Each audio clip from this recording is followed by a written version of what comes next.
We are most of the way through the school year, folks. It's March. I hope y'all are prepping for your midterms. But first off, we got to prep for this amazing set of games we're going to have this weekend. It's CVAL. College Valorant is back with our South Tournament Winter Series this time around.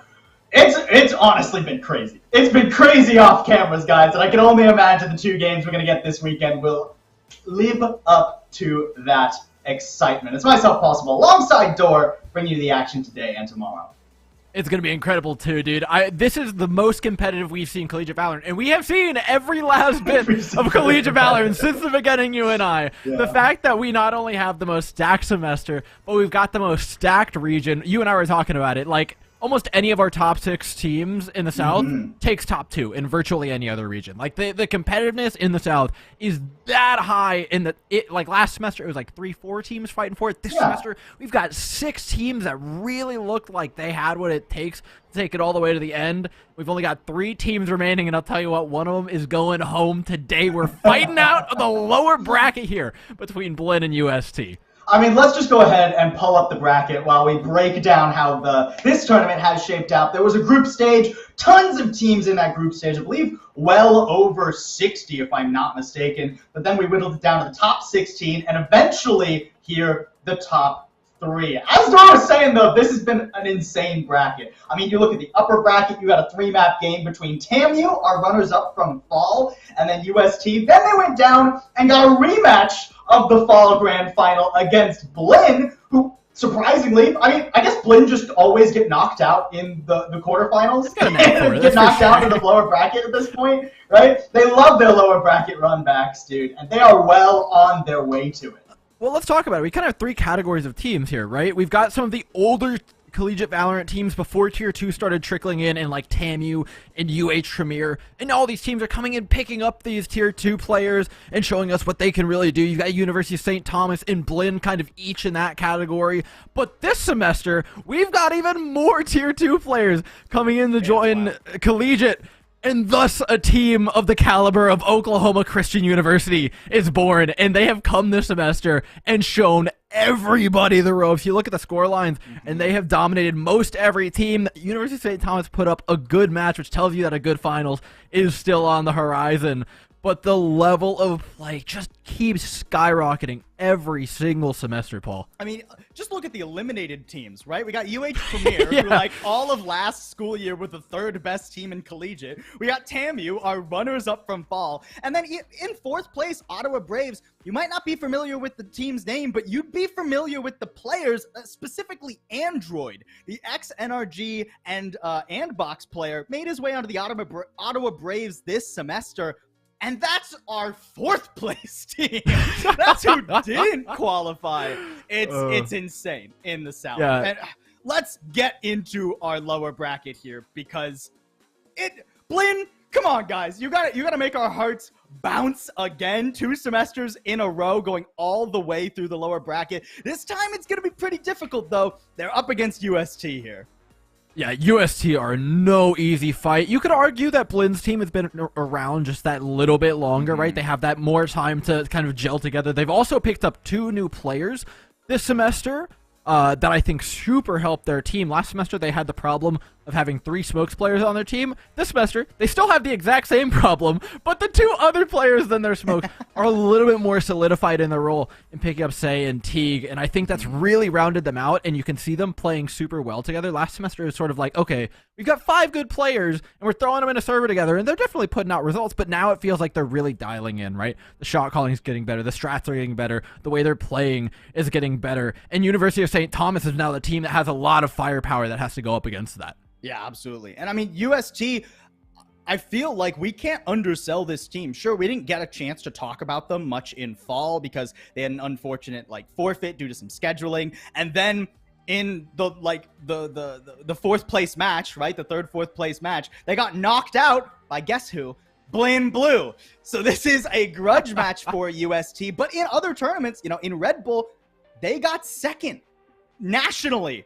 They had to go against Northwood in the finals, right? So we can't undersell how competitive these couple days of Collegiate Valorant are going to be. No, it's a long road for either of these teams. But before we get into the map set, let's talk a little bit. We'll just run all the way through the rosters. I mentioned a couple of players over on Blinn, but rounding out that roster are Momiji, Town, and Spaz. We saw a lot from Momiji and Spaz, especially in last semester's finals, and I expect big numbers from them coming in this time, especially now that they've got those roles a little bit more solidified. And then looking over at UST, you got Jakey coming in, kind of leading the team, filling that IGL role, something that he wasn't super used to, but is now really fallen into within the semester. And you can kind of see over time their strategies vastly improve, alongside his bud Tiger, who came to the school with him, Joey, Nate, and Seikyu. Yeah, a ton of experience on this team, right? On both these teams, honestly. They've both played more than enough games before coming into collegiate in like that pro circuit, amateur circuit, what have you. I do want to double back to Blinn though, specifically because I mean, obviously we have to double back to them. There are current reigning champs in the South, but also the roles situation is so interesting. I just want to double down because Say and Teague, new additions to this team. You think to yourself, oh, they won South and then brought in 2 new players? Why would they do that? Why would they try and fix the formula when it was already perfect? You can't make the Oreo better even when you try, right? But Blinn have actually, I think, made some solid additions. Say is an amazing duelist player, and Teague I've gotten to see perform in other tournaments before. The dude knocks it out of the house and has locked in this initiator role, playing a lot of KO and Breach for Blinn, and that gives those other 3 players, those 3 like traditionally controller mains, room to play roles that they're a little bit more comfortable with. Yeah, and especially with the given current meta of Valorant, I think there's a lot of room for double controller comps anyways, where they can kind of just be comfortable and then have like one of them flex. And look, one player flexing in collegiate Valorant is not that bad. Most teams have 5 duelists, so like this is the opposite struggle of every other collegiate Valorant team that they're going through. Blinn has just hoarded them all and created their own like super unique problem, but I think theirs is a lot more solvable. They've done a great job of it with these 2 new additions. Well, you talk about double controller. Let's take a look at our map set for the day. It's a best of 5, folks. Buckle in. You're here for at least 3 hours, maybe pushing 6, depending on how close these are. One of those double controller maps, Pearl, going to be immediately off the table, as well as Lotus. It's collegiate Valorant, folks. We never play the new map, not if these teams can help it. So we're starting off on Haven, which I think was always going to be one of our first 2 maps. Ascent and Haven are 2 maps that both of these teams are extremely comfortable with. They both played a ton of it. They played it back in fall when they played against each other. It was Haven and Ascent primarily in that series. But the second map is an interesting selection for Blinn. Split coming in as map 2 when Blinn have never played it. Yeah, I mean, I think this is actually a spicier map pool than we're giving it credit for. Yes, the 2 new maps got banned. It's collegiate. What do you want? Right? but Haven getting picked first, Ascent third, and Icebox going last is like kind of out there. Not to mention, obviously, the Split and Fracture picks going, kind of shifting their way further up the chain is really interesting to see. And as I think you'll mention here, Blinn hasn't played Split like this whole tournament. Yeah, it's wild. It's wild. Even before this tournament, they didn't play it in fall either. I mean, I guess it wasn't in the map pool in fall. That was but still, right? It's a fascinating map selection that we have ahead of us. But before we get into the game, we had the absolute pleasure to have a chance to sit down with a couple of players from these different teams. So let's hear what Spaz from Blinn had to say about this semester.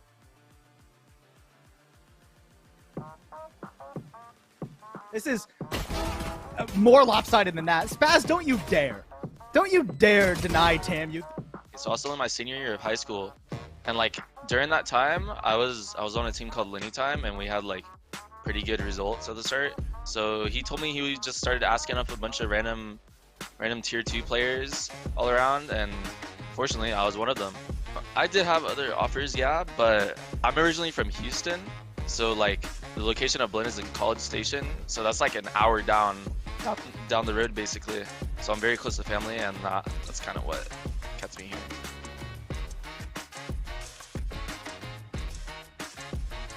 How 3 of our players, they made smokes.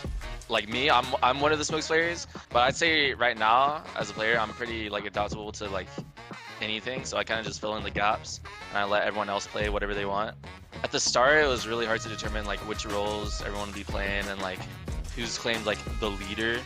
So for this past semester, that was my role. I was more like the in quotes captain. I took up that responsibility and kind of gave the roles to everyone else.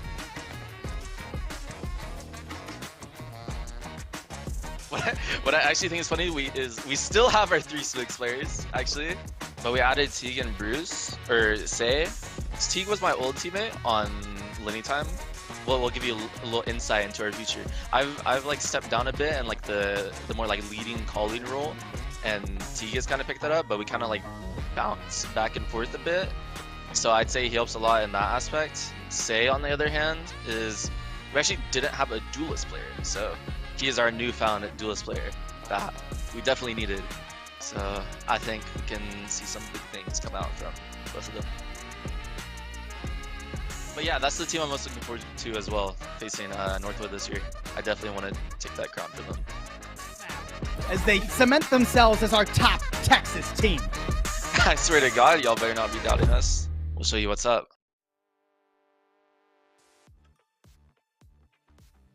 I think at this point, the only team that, or the only people who could be doubters of Blinn, as Spaz was concerned about there, are maybe OC Esports, who beat them in the quarterfinals. But everybody else, and UST for sure, have to be paying respect to Blinn.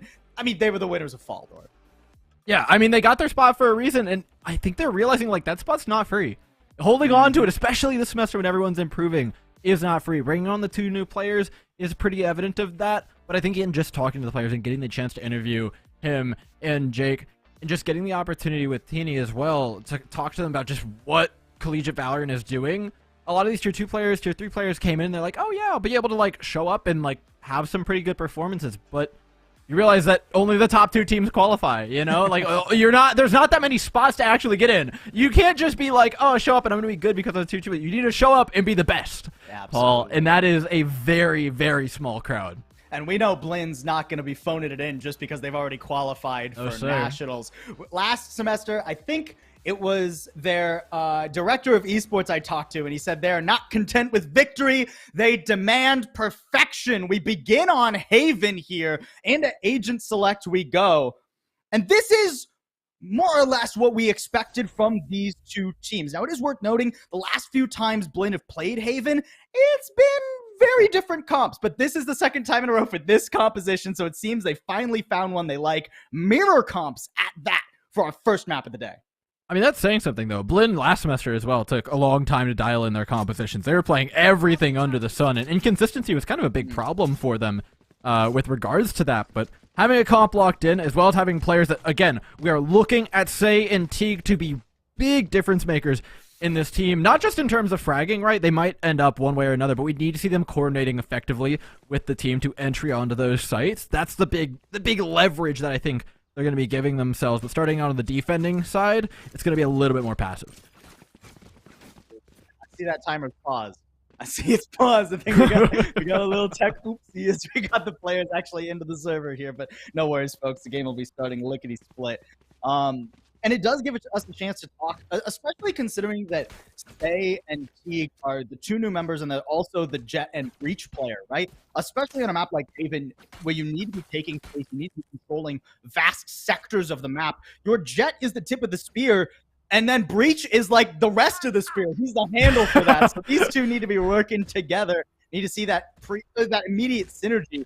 Already 4 players starting off toward A as the gates are about to open here. Reminder, Blinn need to run it back if they want a chance at repeat titles. UST, while they may have already qualified technically, you bet they want their rematch versus OC. And I jinxed it, door. The timer's fun again.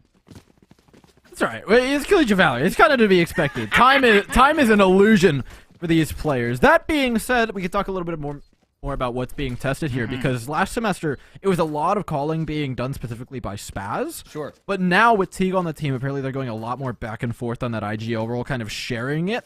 And they're going to be going up against Jakey over on the other side. And I would be saying this on any other map, but on Haven I really want to zero in on it, because your mid-round calls have got to be really good. This is a map that often focuses a little bit more on the intuition than it does set strats off the rip. And being able to make those calls mid-round and having that extra game sense and experience that these tier 2 and 3 players bring to the table is going to be huge for them. And interestingly enough, hi, welcome back. Before we went, I noticed that UST are actually off-rolling a little bit. You know, one of the things that we had learned about UST is that like Jakey is their IGL, their caller most of the time, but he also plays Jet for the team, right? Can lead to some aggressive tendencies potentially. But if the UI wasn't lying to me, it was actually Zhaoui who was playing the Jet here. Instead, Jakey swapping over to the Sova. So some variation in roles for UST. I'm interested to see how that impacts their playstyle. I think it's the right call. Honestly, I think it's one thing to be able to pull off that kind of aggressive IGLing style when you're playing up against lower teams that you're confident you can beat. But when you get up against the big dogs, trying to call it and entry frag at the same time is just... It's not particularly viable, Paul. I think you have to be like pretty... Yeah, you have to be real with yourself, especially when the role is more op focused as well. I think it's super duper important that you have somebody who's able to singularly focus on that and being able to hit the shots that you need to get first picks. Yeah, certainly. Well, and it's interesting you bring up op focused as well. In their series, in UST's series versus OC. Reminder, it went 5 maps.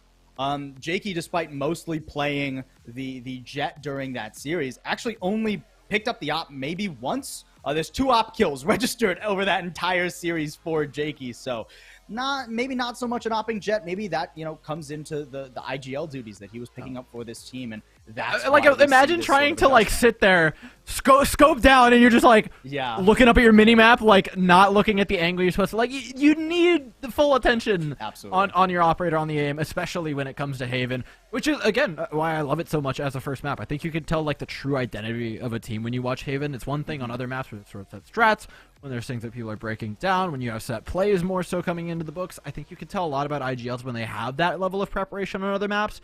But I think you see the real mettle of a team on something like Haven and Ascent, where they're coming in. Yeah, there might be a little bit of set stratting, but at the same time, those mid-round calls and players' intuition comes more into play.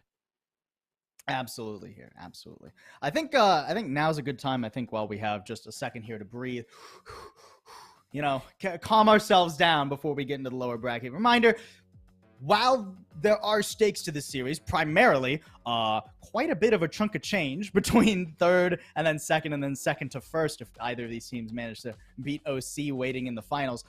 UST have already qualified for nationals. It's our top 2 teams normally, but out of our top 3, the third one's Blinn, who's already qualified. So UST, they can at least breathe easy there in the knowledge. I just slapped my mic stand. There's still a lot of money on the line, but you know, at least the qualifications there. Yeah, exactly. Yeah. And to be fair, considering that there's one more tournament to go before those nationals, pretty realistic to kind of worry at this point that you're like, hey, we're running out of time. And I think the schools that got in this semester, like OC and such, have chosen the right time, right? Even if OC didn't qualify this semester, which I don't think there's any doubt that they're performing phenomenally right now, they would have had the time to gel and mesh and qualify in the next semester. Or the next tournament, absolutely. rather. And I think, you know, the teams that we saw make adjustments after the fall tournament, they made it at the right time, right? Because even if you made adjustments and you didn't have as good of a performance as OC, you still have another 2 months to get yourself in top 2 South format, right? Now, unfortunately, it's not going to be easy because it seems teams like Blinn, TAMU, OC, UST, they're not interested in, oh, we qualified? Let's just sit back and chill. We don't need to play in this tournament. We don't need to say, nah, I mean, everybody's out for blood. I mean, I was talking to TAMU, actually, and Tierney, who was with them. Last semester, they don't feel like they got to prove what they really wanted to. I mean, the tournament was going on at the same time as Red Bull Campus Clutch. There was a lot of FFs going around, like some really awkward timing for some of the stuff that made TAMU... I mean, obviously, they get to the finals of their own volition with a lot of individual skill. I think this semester, they had a fantastic showing. We were talking about how competitive it is, and yeah, they didn't make it to the finals or on broadcast, but... I think with the level of play, they played particularly well, and they felt they had something to prove given kind of the state of the bracket last semester, that they needed to come in this time and show that, yeah, they can do it with a bracket that's not going to get bunged up. They can do it and face up against those best teams, and I think they did. They were taking maps every time. They weren't going down without a fight, and there's a lot of other teams looking to prove the exact same thing, even if they get that qualification. What a crazy top 6 we have. You know, I'm... absolutely no bias here, Dorg. You can trust me. I think we might have the most competitive region of CVAL. No, I think that's no question. I cannot. North is great, but you know Northwood's gonna win it. I mean, look, you look through each of the regions. Like West definitely has close competition between the schools, East but Yeah, but would I say that any of them have close competition at the same caliber that we do in the South? I'm not quite sure. Like, especially with 6 teams out of 8 in the bracket. Like, and again, like the remaining teams out of the 8 in the bracket are still like phenomenal. But when you're talking about like contenders for number 1, there really were like 6 teams we were looking at who could have either upset one another or really shown up and played well to make it out through the end of the bracket. And I just don't think another region can say that. The South has just been packed with competition, and this is coming from a region that used to not be. I mean, it used to be the butt end of most of the jokes when it came. Like, TAMU and UH would kind of fight it out every once in a while to get that last qualifying spot and make it into top 4 just for the opportunity to play against teams from California and Northwood and the like. But now South, like, ever since, has just become more and more and more packed, and you're seeing a lot of the kind of legacy collegiate Valorant teams get pushed out. The last 2 remaining in these top 8 at the very least are TAMU and UH-Mir. You're seeing the likes though of UCF get knocked out, USF get knocked out. All the other teams that have been playing for so long with this influx of tier 2 players, and again, it's survival of the fittest. Like, you can't be bad either. People too, right? True. Like, you know, you were talking about the West region. I think SJSU, you know, the kings of collegiate Valorant. I mean, Choi Boy graduated, Teddy graduated. They went out on top, dude. You gotta have respect for that, dude. Like, oh man, it's very interesting times for collegiate Valorant. So all of you that are right here watching this right now, instead of maybe something else that might be happening in Valorant, not sure what else might be happening this weekend. But you guys are getting in on the right time. It's perfect time to be a collegiate Valorant fan. But let's zone back into this region, to South, where we are here and now. Hopefully, folks, we're going to be getting these tech issues sorted lickety split for you. I don't think we have an update on it, but our team is great, so I have full confidence in them. But I think we can, you know, we talked a lot about Blinn here, Dor. Let's discuss UST, because I think this is a team where, although they're still a very new full roster to collegiate Valorant, they've already shot pretty close to greatness a couple of times. You know, they had a very competitive game in South last semester versus Blinn in the lower finals. Who knows? Maybe the last map was 16-14, if I remember off the top of my head, between them and Blinn. Maybe 2 rounds go a different way, and it's UST walking back into this tournament as the reigning champs instead. And then, of course, we talked a little bit about their performance in Red Bull, too. But they got to be hungry here, man. Oh, no doubt. Like, not only was it close last time, but there's a lot more variance this time. We already talked about the map pool being insane in terms of collegiate Valorant. Collegiate Valorant generally really does stray towards a more conservative map pool, not picking anything new for at least the first, like, 6 months after its release, and they slowly start integrating it. Like, we started seeing a lot more Fracture as of late. Pearl, I think, was a map that was easy to integrate for a lot of people. We just saw kind of a specific ban on it today from one of the schools. And then shifting over, now with this back forth that we have between, like, a normal collegiate Valorant map in Ascent, Haven, Icebox, and the more out there ones, with Split being especially picked second, the amount of variance in this game is enough that I don't think you can look at the history between these 2 teams, between Blinn and UST, and make any calls. No. Much more so for the fact that Blinn has 2 new players. Yeah, exactly. And UST has a ton of more experience under their belts now, too, right? You know, it's been 4 months since that game happened, so no doubt. While I'm sure UST are excited to get a little bit of revenge, they are more focused on making sure they get revenge versus OC. That is a much more fresh wound. And what an interesting situation for OC, too, because we really don't have much footage on them as like a full 5-player team. Oh. We just know the caliber of their players. You know, guys like Entry, for instance. I'm sure a lot of other, you know, if you follow the tier 2 collegiate or the tier 2 Valorant scene, you're gonna be familiar with him and a lot of the rest of this roster. It'll be interesting to see how OC specifically functions in maps of Valorant. Yeah, and I'm honestly more concerned with who plays up against them, because I mean, you just look at the bracket, and historically, Blinn have not been able to put up the same scores as UST, and that there are sometimes just specific matchups that teams will struggle with. He had it a lot in collegiate Valorant's past. We have an interview with Jake at some point airing on broadcast, but he says something along the lines of that collegiate Valorant can be a lot trickier to IGL against, to prepare for, because teams are playing so many things that are more outside the meta, which creates a little bit more rock, paper, scissors in the meta of, okay, my team likes to play this way, your team likes to play this way. There's a lot less dead set meta And so OC is sitting up there in the upper bracket and is like, okay, we see two teams down there. Both of them play vastly differently in terms of general playstyle, right? With how fast UST has generally been and how relatively slow Blinn has been to them. And trying to prepare for both of those is just not particularly realistic for OC, so they have to play it by ear. And I am getting word, folks. Thank you for sticking with us. We're into the Let's game. go! We're going. We got it. Nailed. Done. Boom. Oh my God! All right, UST have planted already. The world's fastest. Does seem like it cost them Zhaoui. Those roles are indeed swapped. And more UST members fall as Blinn's Shy up for the retake here. Remaining. Speaking of, Shy already good for one. And Jakey quickly finds himself alone. And I don't think there's going to be much he's going to be able to do about this defuse. Nah, not at all. Blistering pace onto that site, though, and good util usage at that. I love the fact that Momiji was able to confidently swing like that with Shy on the entry, understanding that, yeah, this Killjoy is not going to get too much done in that post plant, and understanding that that's a trade that they're willing to take, and it didn't even end up trading at that. So I'm excited to see what we got. It was a quick take to start things off, but Blaine College handled it perfectly.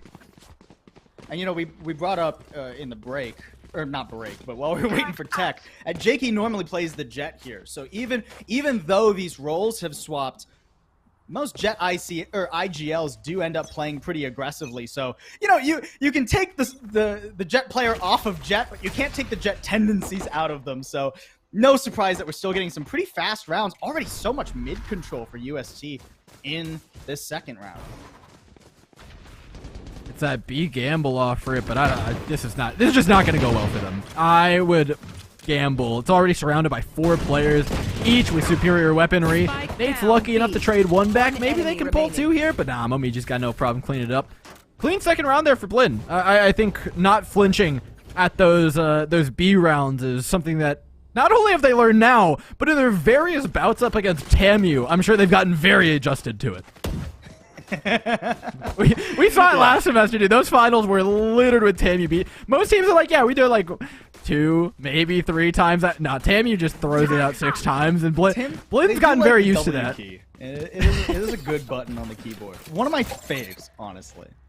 I mean, I think if we were to liken UST's playstyle to another school, TAMU would be that, right? That less measured aggression, really just kind of going all out and relying on that instinct. Very confidence-driven.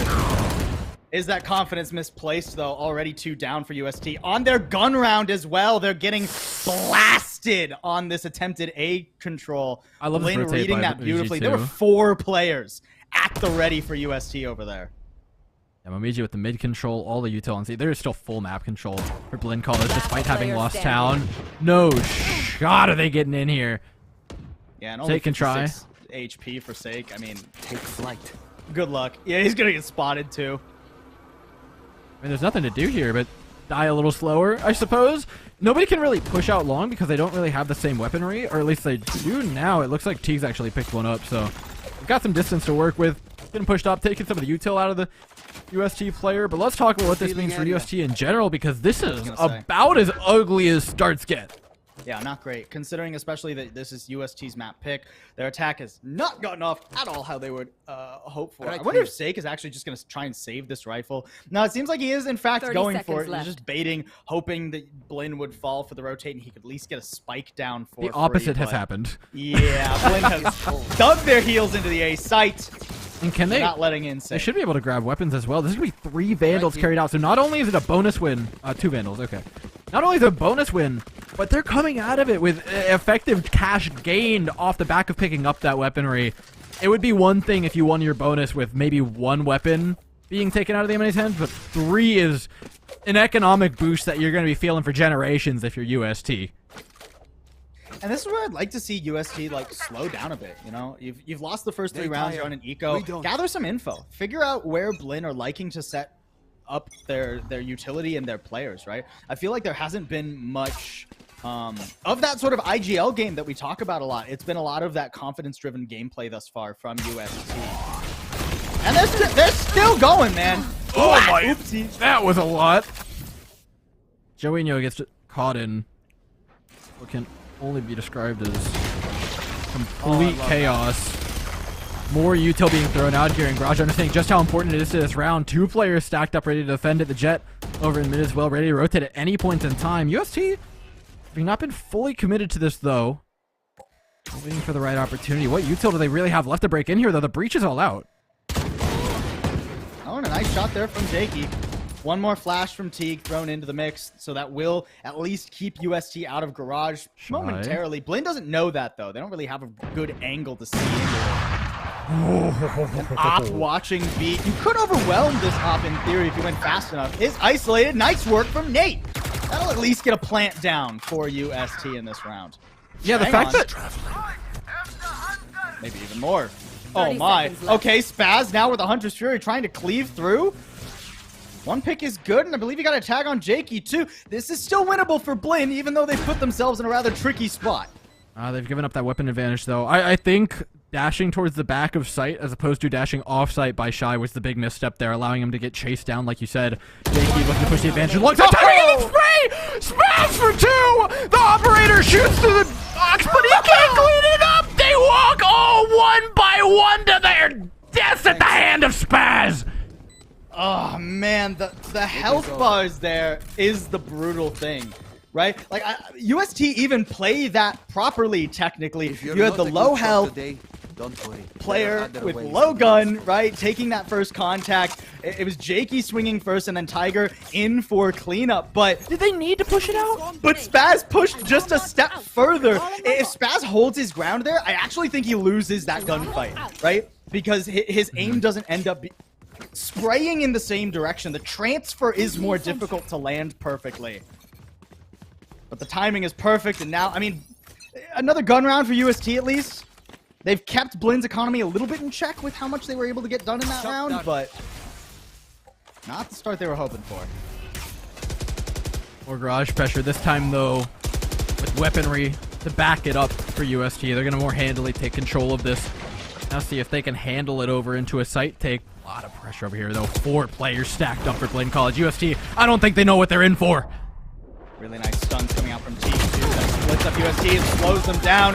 Xiaohe, I don't know how he gets that one, but down doubles back and makes sure he's not getting any more. The spike dropped on sight. Blinn with a very confident rotate, completely reading UST. There were so many players ready on the C site by the time UST were actually available to push onto it. That spike's down. It's not going anywhere. We got about 45 seconds here to chit-chat about what's going on for UST, because it's very quickly spiraling out of control. That was the bye round. It's gone. We can consider this 5-0. Next round, they don't have a bye up against full weaponry and full cash. That's likely 6-0. Not the way you want to start out your lower finals right now. And at the hands of Blinn College, a team that is not only impressed in terms of individual play, but if you ever looked at the setups, they haven't set up the same way. A single round. They have come out with strat after strat after strat, not repeating anything, and UST are struggling to predict what their next move is going to be, and now with Nate having been found out in Garage, should be soon to die. Taking down town doesn't matter because of the generational wealth that Blinn College have created for themselves. Yeah, he's just out of it, dude. I hope UST were using those 45 seconds to talk just as much as we were in terms of what they plan on doing next. And this looks like how Blinn started when we saw them at like the end of last semester, right? They lost to TAMU in that first round. It was a super close game, and then they just demolished TAMU. They knew exactly how TAMU were going to play, that fast, aggressive, that very linear style. So, yes, we're here on Haven. This is, like you were saying, a great place to sort of show the different styles of teams. Thus far, Blinn have been masterminds, and UST are sort of just picking a direction and going. We talked about it, especially on Haven, man. Those mid-round calls are going to come down to the IGLs. Again, we highlight Spaz, Teague, and Jakey on their respective teams. And Spaz and Teague have been giving him the beans in terms of those rotates. I mean, that last round, rotating 4 over to the C site was like, you've triggered my trap card kind of vibes, you know? Like, they walked all the way into it. And the confidence that you have to have on a gun versus gun round, no less, to rotate 4 is insane. And as we have attack pause here by UST, I think there's 2 solid adaptations that UST could go for here. One of which, you know, we've already alluded to quite heavily. Hey, maybe play the mid round a little bit more. Maybe get some information, force rotates, and try to find holes in the map. The other one, though, is, when we talk about confidence-driven gameplay, you have to look at the entry player, right? You gotta look at the Jet.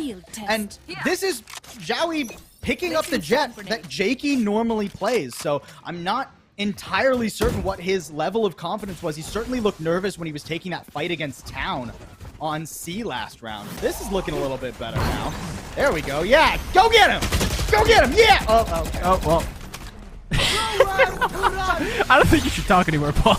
Team takes down one. That one's on me. Blinn That's College not a should defend, confidence and they've problem. set up That's a a caster stalwart wall in front of the attacking side. Jakey, oh, that bullet was just bound to hit his head eventually. Thank you, trying to spam it back, but the bullets flying in left, right, and center have turned this team into Swiss cheese. Nate's good for one. Spotted by the drone. Absolutely swarmed by Blinn. A 6-0 start for our reigning champs. What did I say, Dor? What did I say? This team is not content with victory. It's about perfection. I'm gonna cope pull. I'm gonna cope hard right now. Go for it. Look, that was not a buy round for USD. Yeah, fair. I don't even think that's coping. I think that's just true. That wasn't the buy round. When they paused the game, they weren't pausing to win that round. They're pausing to win this round. They have 3 ultimates up. Seiku's 1 ult point away from it being 4. This is the opportunity that they have to hit on. No shortage for Blinn either, though. Especially keeping an eye on that rolling thunder from Teague as he's positioned over in A link. Is just in a great spot to play the retake on any given site, and with so much pressure immediately quickly toward B. UST, do they think they have something here? This is interesting repeat B pressure. Oh, Teague is just mowing them down. My God. No chance to entry. Dude doesn't have to wait back and play for the rolling thunder. Momiji then swings off his flash and distraction. How's that cope going, Dor? I think we're done with the B side is what I think. I think that was the last time we're doing that this half. Oh my God, the control from Blinn College, the pace of the rotates I think is the big thing.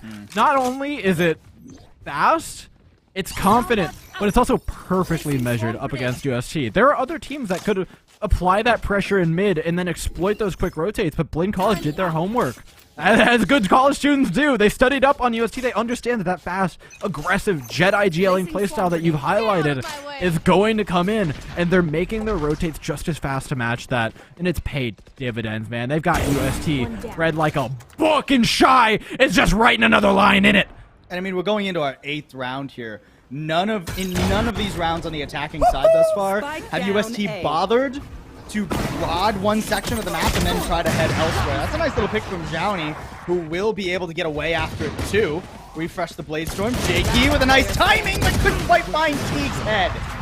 There was a chance there for UST, but again, doubling back to what I was trying to talk about before, it's just too linear right now from UST. You can't walk into a team that is as cerebral as Blinn and give them the confidence that, oh, when one player shows in the round, we can rotate our entire team to whatever site they're nearby.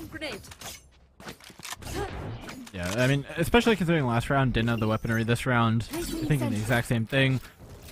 One big thing I'd like to highlight, though, I mean, look at USG's ultimates. Like, 3 of the ones that we were highlighting in the previous round are still up. Blinn College have had to use nothing to counter that. They still have all 4 of theirs. Hello? I mean, it's getting out of hand. An aggressive play here with the Hunter Shuri and a Rolling Thunder doesn't really result in much, but I do appreciate Blinn College changing the pace of the game, right? They're trying to take early control here. They've let UST come to them round after round, but taking some aggressive control, I think, really does throw some wrenches in the plans of UST to use those 3 ultimates. Now the game plan changes. They go send a feeler out towards C, but it's met by the operator of Shy.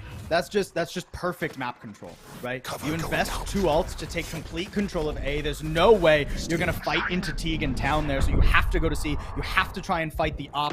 Good paranoia at least gets him off the secondary angle, so a C plant will be the name of the game, buffered even by the lockdown. But it's going to be such a quick retake here for Blinn. Jakey in the critical position right now, controlling Garage, making sure that Blinn College can't play from more than one angle.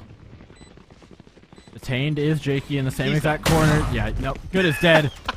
Here's shotgun from Shy. Shy now pushing it out, taking the operator on the longer angles. It's how well they can deal with long, though. How much util do they actually have to smoke this out? Tiger is all out of Omen abilities to use. They just have to hit the shots, and Nate and Tiger offer up the first one. Still 3 players remaining for the defenders. Spaz holding the defuse. He can't get it! The Rolling Thunder knocks him off. The last 10th timer ticking ever lower, and the spam finally connects. Spaz falls, and UST put up their first round in the lower finals.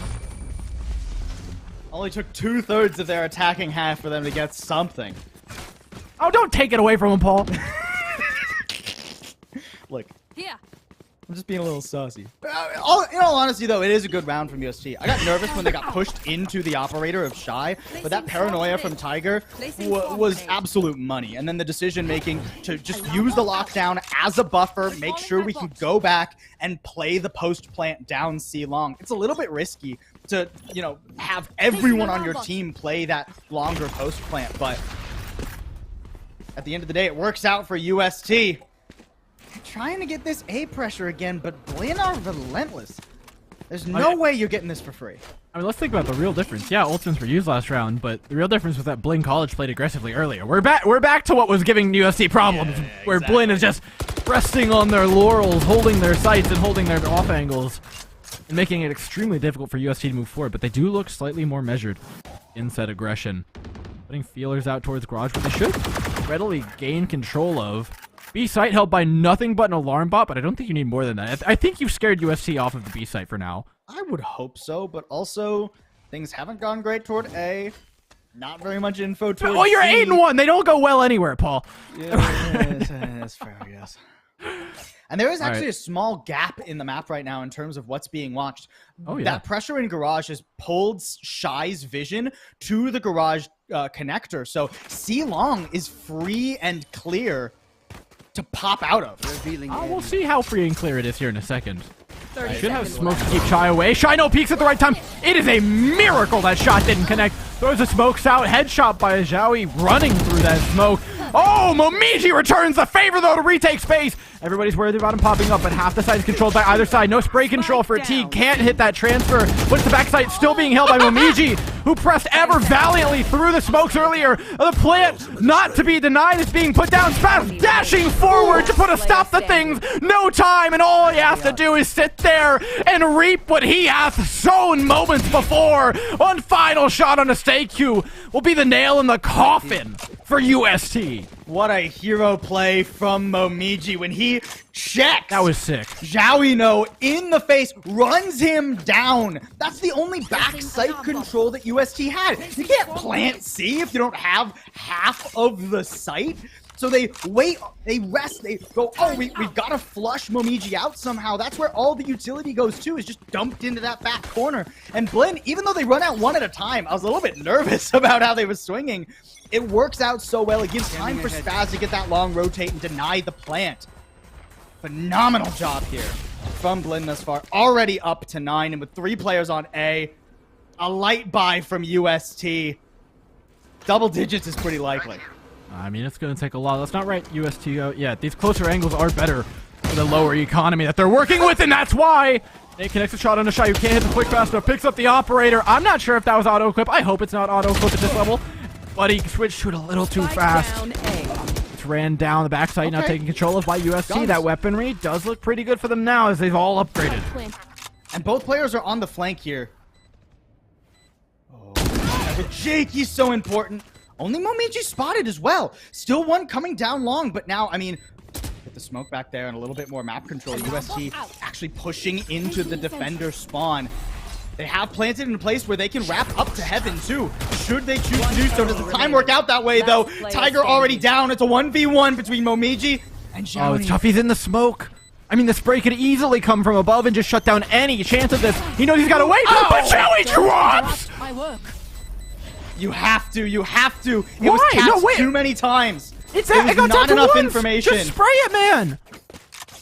But the chance that Momiji is holding it.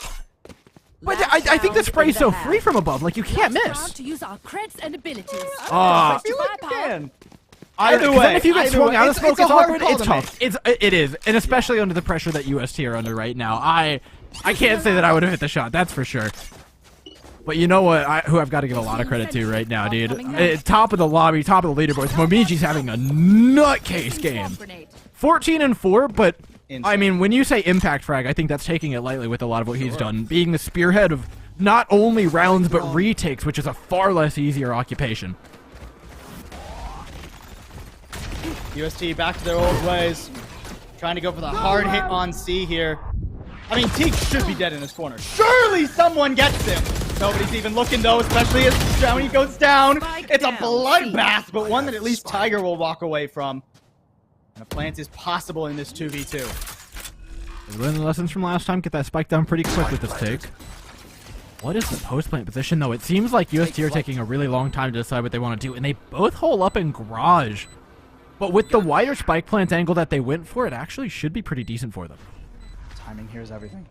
Spaz is watching for the garage push.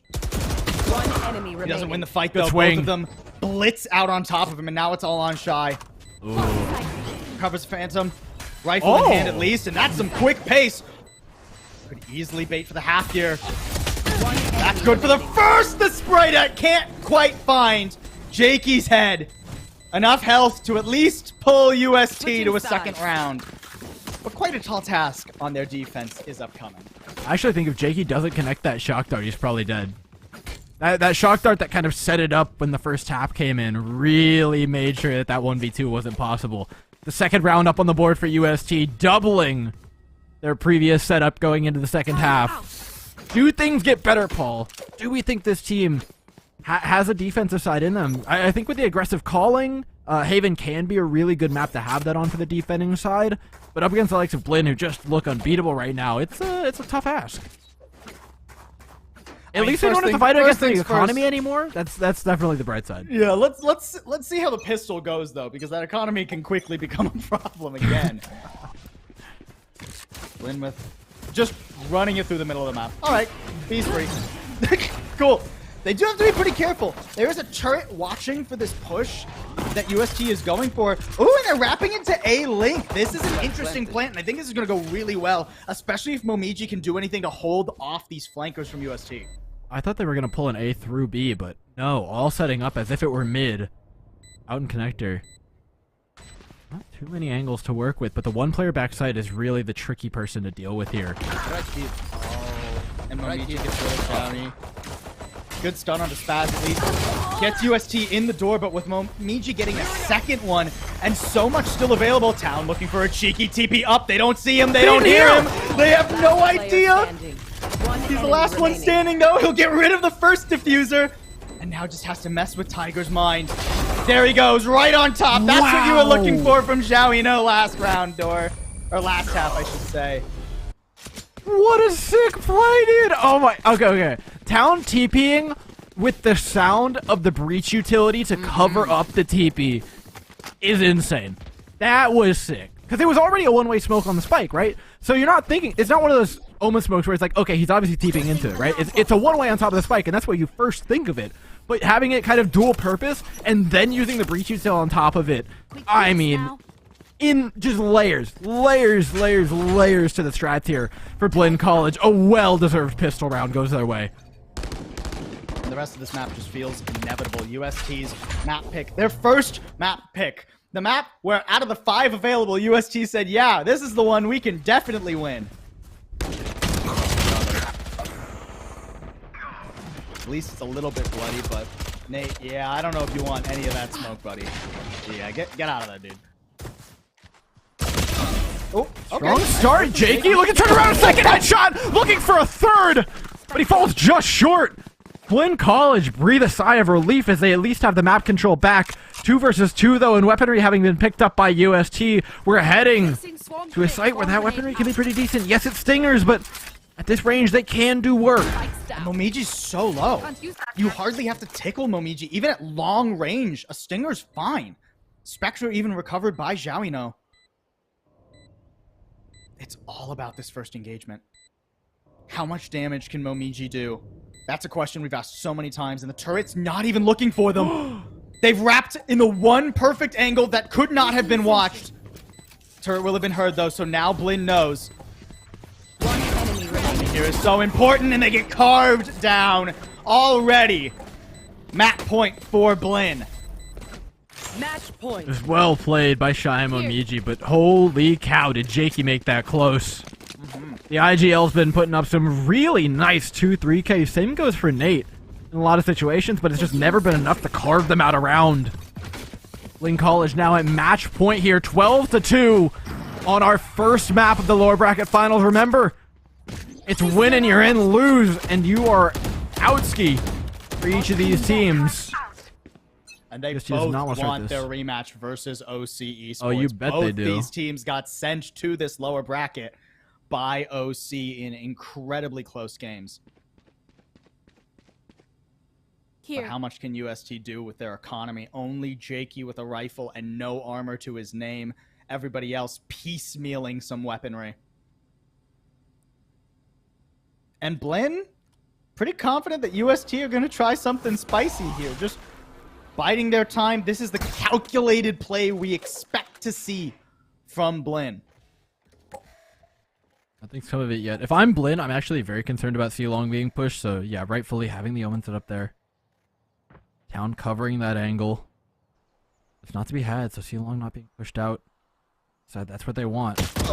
Garage control as well. There's no utility to cover Garage. This take is going to be extremely hard to deny. Well-timed smoke at least. Tiger has to tuck into a corner after a paranoia though, and he gets rolled by Momiji. There goes the only rifle. Jakey at least made some use of it, but I sincerely doubt it was enough. A Stinger and a Sheriff for a 2v3 retake, and Shy. Oh, Shy well, actually, is- this might not go well. He has no idea. Oh, never mind. He hears him running. Yeah. Sprinting. The boots clomping around too loud. And Blinn make a Attackers statement on Haven. That was more dominant than I think either of us expected that to be. By a country mile. I mean, this is a game that has been written in the books basically since day one to be close. And to see it go how it did is insane. And I think it all comes down to map pick. Like, not just the map pick, but how they played it. I mean, Blinn College trounced them in terms of the mid-round calling that's required of them on Haven. Time and time and time again. Rotates were in position. I would argue the amount of firepower from either side was relatively similar. But when it came to the strat book and the mid-round calls, I mean, theirs was just pages longer. Blinn's dedication, their preparation, their demand for perfection. It gives them such advantages in these rematches. We saw it in the finals in fall. Blinn dismantled TAMU after having lost to them previously. I'll give you a hint how the last time this match went when UST and Blinn played Haven in their series in fall, Gore. Who do you think won? Who's that? It wasn't Blinn. Yeah. It was 13-7 UST, but Blinn will download and dissect every loss and come back with such powerful plans. A 13-2 is insane. Insane. Like, I could have expected, like, oh, Blinn with their preparation and, like, they knew Haven was going to be in this series. I knew Haven was going to be in this series. Surely they expected it, right? I could expect a solid win, a very competitive map. 13-2, man. That's brutal. It comes down to those early rounds. They did it when they played TAMU last semester as well in the finals. It came down to early rounds in a lot of those maps. They took away pistols. They ran with an economy. It got them the 3-4 map, or the 3-4 rounds that they needed to kind of edge themselves ahead, and they just carried that lead through the rest of the map. This time, they carried the lead all the way through with the economic advantage. But the early rounds really, really are Blinn's strength. And if you're not coming in counter-stratted and ready with the firepower, they're gonna take it to you. I mean, those first rounds, I think, were absolute perfection. The pistol round second half was my favorite round of the game by far. That Omen play with the breach sound cover up, with the one-way smoke that doubled as a smoke for cover for the Omen, like, the layers of obfuscation were insane. And that's a set strat that you really only have if you've prepared for that far into the game. I mean, we know there's a team that clearly prepared. They had their first 5 rounds of strats already completely different from one another, and then came into the attacking half and did the exact same thing. We didn't have to see as much of them because they already had such a gigantic lead, but the rounds that we did saw were incredibly unique and well-laid strats that didn't just end in Spike being planted, but having good, strong, unique post-plant setups that were hard to deal with afterwards. Absolutely. I mean, I think Blinn, like, you know, we talked a lot about like their mental capacity, their shot calling, but also individually, they just showed up today, at least for this first game. Long series to go, folks. It's a best of 5. We can't write UST off just yet. And actually, moving over to UST, I do want to put like a small asterisk, at least on the score line, right? I think Blinn definitely came in with the better plan, the better preparation. But also, I'm not super confident in the role swaps that we've seen from Blinn. How committed to that are they, right? They had 3 of their 5 players on different roles than they have in the past, which maybe in the long run is going to be good for UST, right? Like maybe these are the roles we see, you know, Jakey, Zhaoi, Tiger fall into and solidify. But for the weekend, at the very least, it's been like a week. It can be a little bit hard to make that happen perfectly. So we'll see what UST can pull off in map number 2. We had to split after this quick break.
Welcome back, folks.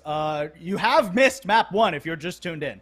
Map one, done, dusted, gone, already through the door. Blinn, we're not messing around. They schlacked UST on Haven, 13-2. Certainly less competitive than the last time these two teams played.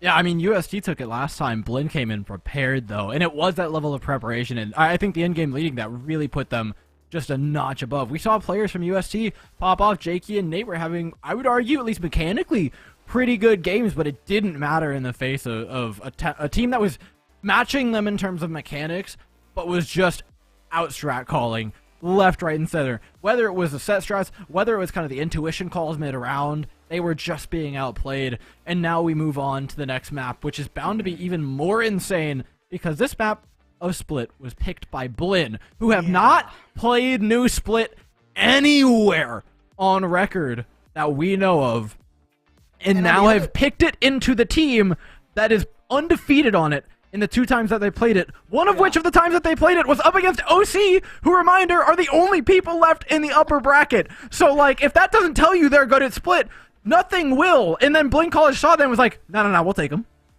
They picked it! It's insane! An extremely bold pick from Blinn, right? Considering that this map hasn't showed up in any series privately. I don't even think it's been left as the 3rd map generally in it's usually series last. before. Now, they did play TAMU, so maybe it's like everybody else has been banning it, because I know TAMU permabans this map.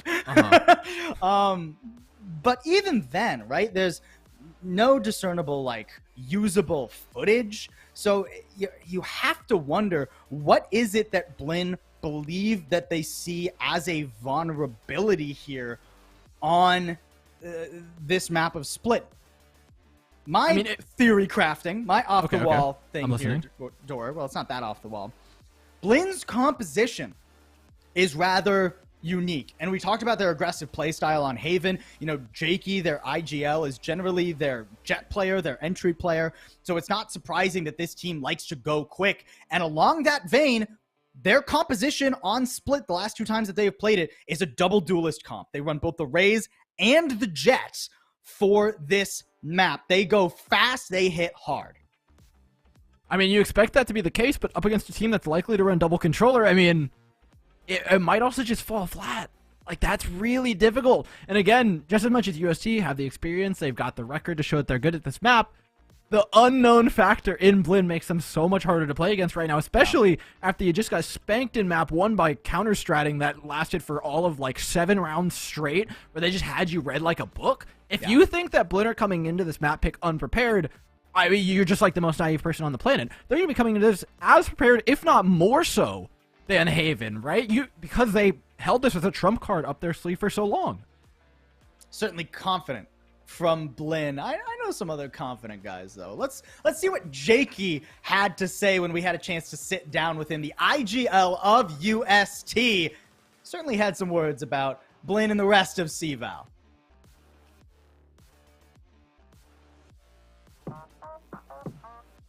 This is more lopsided than that. Spaz, don't you dare. Don't you dare deny TAMU. So I was still in my senior year of high school, and like during that time, I was on a team called Lini Time. Go ahead. Orb for you, Glyph, orb for you, Glyph. On the left, on the left. Blank, Purdy ultimate. We're going in heaven. Nice pick. Heaven. Essentially, one of my good friends who I traveled with on a different collegiate team a long time ago, named Tiger, or Anthony as I know him, he DM'd me about 6 months before I joined, like offering the opportunity essentially. I was able to connect with the director around 6 months after he even DM'd me, because I wasn't interested at the time. But then I realized that maybe collegiate is really the way I wanted to go, and so I ended up getting in touch with him. I got brought on. I even brought on one of my former teammates on an old tier 2 team that I used to play for. And yeah, that's pretty much how it went down. I'd say it's a little bit of a more relaxing environment. Like in tier 2, you're fighting for like a salary, like your spot. But collegiate is like a new scene where I'm able to like almost feel myself like beating out every competition. Like it's not a competition so big that I feel like I can't take it on yet. Like in comparison to like tier 2 and tier 1, you're playing against like the Optic, the TSM, the Guard, teams like that where I think I need more time to develop to play against. But now I'm at like the top level of collegiate, and I feel like I could face anyone and beat them on a day-to-day basis.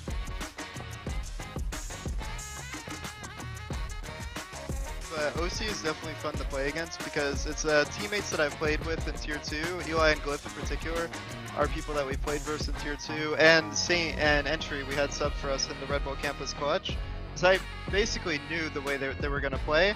It sucked that we lost, but it was definitely an interesting learning experience.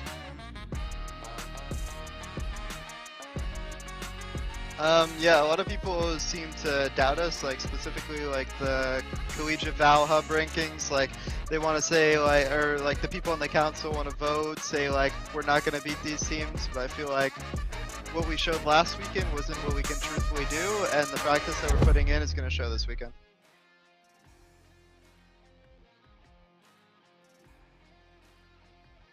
Fighting words there from Jakey, and now he's got to back him up today, and unfortunately I think we put him in a pretty poor position to do so.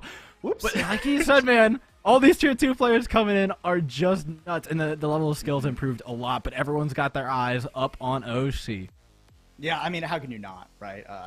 And, you know, he even talks about how he's familiar with several of the OC players. We talked at the top of the show how UST tried to fight Northwood in Campus Clutch last semester. They did it with some of the UST players, or I'm sorry, with some of the OC players coming in as subs, you know, guys like Entry coming in. So very formidable bonds between these players, but those all get thrown to the side when it comes to competition. Doesn't matter if Doesn't matter if it's your friend on the other team, you're still going to want to kick their rear. Yeah, I mean, we've seen a lot of that in the past, and I think those bonds are being formed again. Collegiate Valorant, before CVAL was around, was really kind of, everyone knew each other up at the top, and the teams were very close. They scrimmed all the time, and I think it's actually super weird this semester because Northwood's almost been put, like, on an island up in the north where they, like, don't really have all the teams they used to scrim against to, like, get good competition. The SJSU, I mean, gone. But then they're playing against TAMU, UH Premier, all the scrim partners that they had are just kind of like not there. And so being region locked effectively has made it really interesting because now you get more regional rivalries as opposed to the kind of grand collegiate Valorant ones that we had before. But I think that just speaks to the number of quality teams that we've gotten, right? No longer can they all fit into one region, into one bracket. Oh, yeah, absolutely. Well, and, you know, it makes those national events even spicier, right? When we get CVAL Nationals, UST, keep in mind, while they are technically fighting for second or third place here, in theory, right, because their competition is Blinn, I'm 99% sure that means that they do, in fact, move on to Nationals. It's the top two teams out of any given Blinn bracket. gets to qualify twice, Paul. But Blinn is already qualified? Yeah, unless they've developed cloning technology at Blinn University, pretty sure that means that UST is going to be going off to Nationals, and that's a place where they can get, you know, we can get these inter-regional rivalries fully developed. You know, maybe UST gets another run at Northwood. Maybe Blinn comes out. I know Blinn, you know, they also Spaz said was they calling wanted him a out, piece of dude. Northwood, Spaz wants Northwood Exactly. on a plate. Like, they want him gone and tasty. done for, but maybe they have to focus a little bit more on their own region right now because OC looks absolutely insane. You know what, though? Map 2 is looking even crazier. We've outlined it a little bit for you. You guys can sit and marinate with that for just a bit while we send you to a break.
Welcome back, folks. We're heading into map 2 in just a short minute. But in case you missed map 1, I can hardly blame you, honestly. It was over in the blink of an eye, so you didn't have much time in terms of, like, statistically when you would enter this stream to actually come in and see a significant amount of map 1. So that was a 13-2. Blaine rocking Haven, UST's map pick. But let's go ahead and pull up the maps, because I think we got a lot of interesting information in terms of maps. We've talked a little bit about our map 2 here, Dor, but Split is going to be a fascinating test for how the rest of this series will play out. I mean, I really want to just see double controller come out. I would love to mix that in at some point here. For Blinn, I think it leans into their strength super hard, and if it plays into that double duelist comp that we saw, that's even better, I think, for them. I think that just puts them in their comfort zone, just shutting down any pressure that UST want to offer up, because that's exactly what happened on Haven when they had the same comps, and I think leaning further into those roles only gives Blinn a further upper hand. I mean, Blinn have 3 controller mains on their roster, How right? convenient! So, double controller? I think that would be pretty sick on you one Split. better. It is new Split too.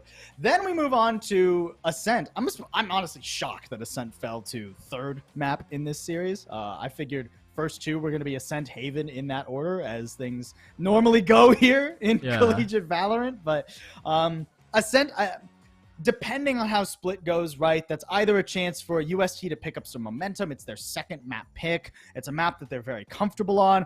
Or it's their, like, last chance, and even then, the rest of the series isn't looking that great for them. I mean, I think Ascent actually for UST. It's the one map that I think I can firmly say, like, okay, I think this is in their favor. It's a team that wants to skirmish. It's a team that wants to play aggressive and take those fights. And Ascent kind of just enables you to do that. It's pretty standard otherwise. Not too many special strats that you have to worry about that Blinn College is going to be throwing at you. So I think UST certainly still have some life left in the series. Split, though, the big decider before you head on to Fracture and then Icebox, which crazy that Icebox ends up going last. Crazier yet that Fracture comes before it. Lotus and Pearl obviously banned off is about the most normal thing that we actually get about this entire pick ban. But I think this series still has a lot of life left in it. Yes, that scoreline might have been ugly in the first one, but things are looking up. The question is, how much so? If this map can be close before we go to Ascent, I think it's a very different story than if Blinn's able to run away with another one before UST make it to their kind of safe haven of Ascent. I think if UST can manage to steal away either Fracture later on somehow, or manage to pick up Split right here, right now, I think UST are actually poised to win the series, because based on that very like aggressive linear style they have, I think they're going to do really well on Icebox. I think that's going to be difficult for Blinn to really like temper the tide that UST will throw at them. So if we can get there, UST, if it's poised to maybe win their second full 5-map best of 5 in CVAL this tournament alone. We're on into split. Yeah, that score at the top is not accurate, I assure you. And I also assure you that UST players are currently alive. Case in point, Nate managed to take down one already as Blinn are heading their way in for their attacking first round. Blinn College and Momiji to pick up another one. Momiji switching over roles, though. Was playing a Killjoy last round, is over to the Viper this time. Not particularly fruitful for them, though. Town's got to bail him out. Blinn College not with much life left in this A push. And I think this is, as Town just desperately tries to fight this 1v3, I think this is where we can talk about why I think Split is going to look infinitely better. First off, UST already have a round win. 50% of the way to their Haven score. Boom. Instantly. Next, they're back on more comfortable roles. Look, Jakey has gone back to that Jet that he's played so much and done so well with. And then the third thing is, it's a very linear map. We saw on Haven, UST, they like to play a pretty straightforward game of Valorant. Hey, we like this site. Hey, we're going that site, right? And Split is less of like, oh, we're going to prod for information and find gaps in the defense and play this IGL mid-round game, and more just like, how coordinated in the heat of the moment can your team be? And while I don't doubt Blinn in that factor at all, UST, I think this is going to be much better for them. Jakey does have to not die here, and does a great job of it. At least for a second. That's a good trade back by Momiji, but it's a tall ask to actually win this round for the attacking side. Blinn College can't find purchase where they need to. Moving up to the middle of the map, but this is as good as done for. Seikyu shuts it down. Yeah, I mean, not much that you can do there if you blend. It was just their eco. They didn't buy into it or anything like that. So their economy coming into this third round is going to be their pivotal anti-bonus.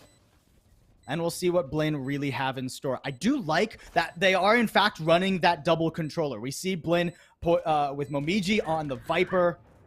This is the composition that we wanted to see from Blinn Esports as well. And it is more of a defensive composition, despite the fact that they also have double duel. It's double duelist, double controller, no sentinels at all, which is certainly a unique choice from Blinn.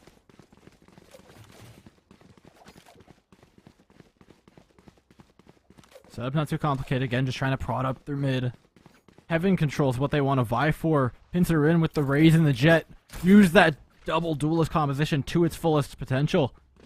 But respecting them is the other side, and I think that's a fantastic call, right? Allow them that space, trade Jakey out, do what you can, and then look for that retake if you can kind of keep them off this site. Ooh, Teague does spot Nate. Use the paint shell to keep Nate off of that position. Full control of Heaven now. As an attempted pinch onto the site here, Jakey, they don't clear him. They don't clear him. Okay, at least Shy will answer a lot worse. Only one there, but this is getting far more bloody than Blinn were anticipating.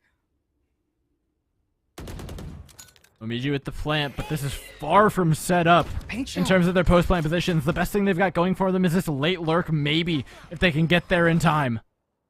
That timing here is so critical, though, for Town. A second off, too early or too late, and there'll be nothing he can do to actually help the players on site. Oh, I'm shocked that Shy doesn't die there to the push from Jowney. Instead, it's Town. There it is. That's the timing we needed to see from him. Nate not quite able to find the head either, and with just 6 HP. Sake will not get this done. No more damage to be seen either. That was certainly dicey on the entry, but a great post plant from Blinn. Yeah, they clean it up. Now they can start working on getting an economy going. At least putting some stuff up on the board, evening out that score line. Spread ourselves out to a default here, which is going to make things a little bit easier to play for Blinn. Now that they finally got the weaponry to play that default with, to look for those first picks and to kind of fall back on the firepower in terms of players that they actually have. Because they have had success in taking particular parts of the map, notably mid. I would love to see them really lean in on, because it has been a point of pressure for them that's worked out well.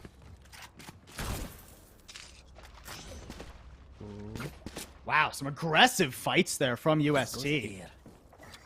Blinn caught their pants down on 2 different places in the map.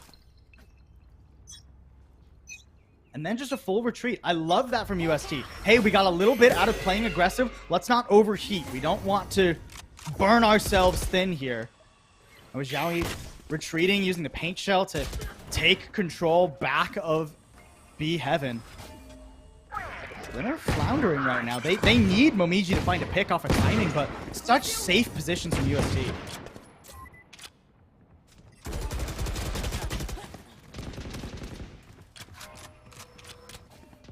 Eventually, UST will find their way into A Heaven.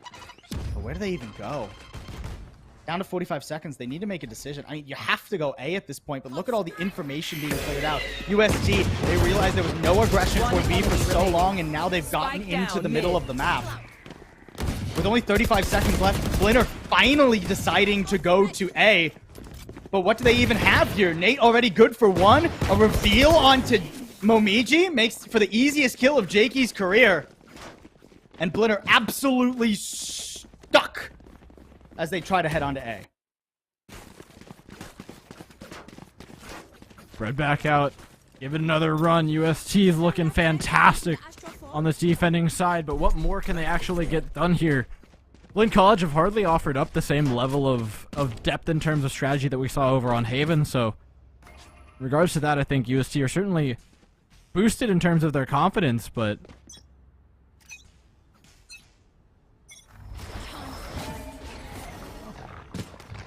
aggressive play here. Again, UST just prodding Blinn's attempt at map control in the early round. This time, it's not quite as successful. Jakey with a good job over on the other side of the map, though. Momiji found a solid start for UST if they can keep everybody else alive.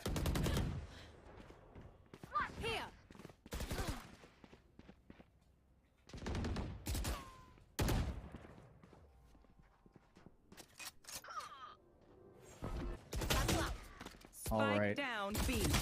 UST. Solid mid control. And Blinn, I mean, this... it's a rough state for them right now. Yeah, they just get blasted away.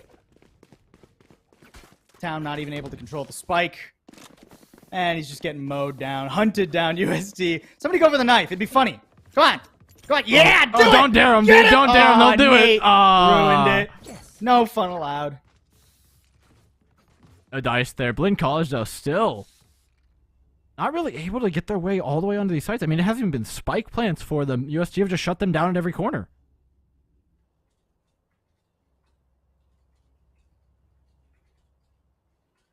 It's been a very solid defense from UST thus far, to be sure. I don't think Blinn were prepared for these little blitzes that UST throws out at the beginning of each map. Or of each round, I should say.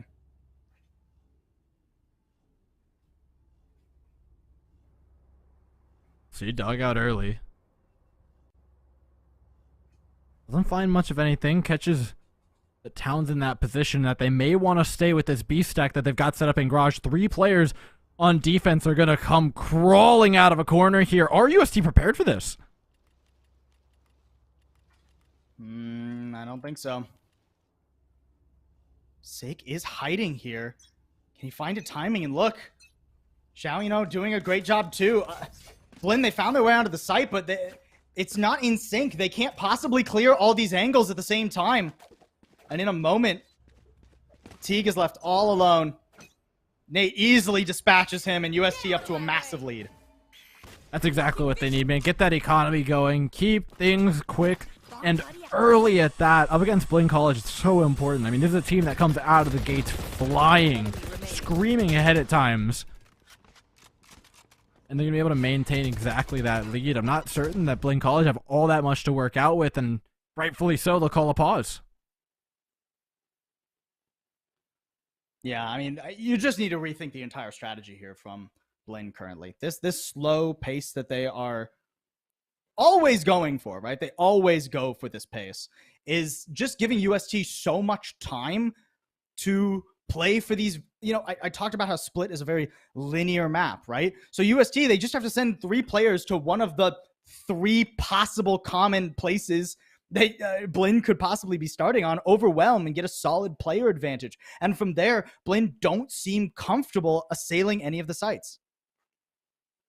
No, none of their takes are like quite strong enough, and trying with this double duelist, it's not something they're equipped with at all. Like, you just think about what this team has on deck in terms of players, in terms of what they're used to. Having 3 controllers trying to offer up a double duelist composition is really difficult. You need to be good at clearing those angles and setting yourselves up, but in terms of skill set that the team has, doesn't exactly play into it. You really thought when they're coming onto this map that they would have something special, but it seems like they're practicing what is meta, but at the same time, is that what Blinn College is good at, you know?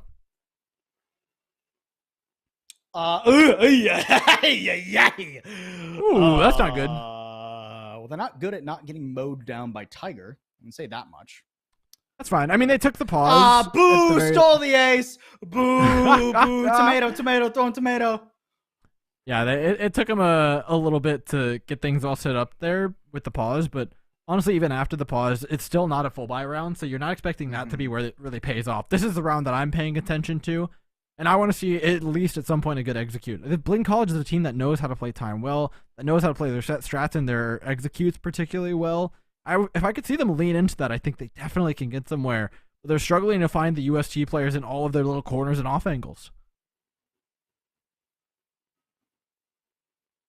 We do apologize for any tech issues as well, folks. I assure you our production team is working tirelessly right now to fix any sound or frame issues that might be popping up, but we can't stop these players. They got places to be. Momiji, not so much maybe. Getting stopped before his lurk toward A finds much of anything. Shifted back towards mid, and Blinn are going to lean on what they were doing well at earlier. Just utilizing that mid control, not trying to go too early on in the round as well. Actually going to catch them in a downtime in the util, but the difference now is how are you going to push into Zhaoyi, who has that showstopper up and ready? Certainly difficult. The Seeker's coming out as well. Blinn totally caught. Here comes that showstopper. All the info he needs, but bops his head a little bit. Still manages to find Shy and get out with just enough health to get healed up too. This is such an annoying defense from Blinn. Anytime they show their heads, somebody from UST is prodding them with utility. Oh, okay. I mean, a rocket returned. Well done from Teague to at least get tenuous control of the site. We need a smoke here, though. There's 2 controllers.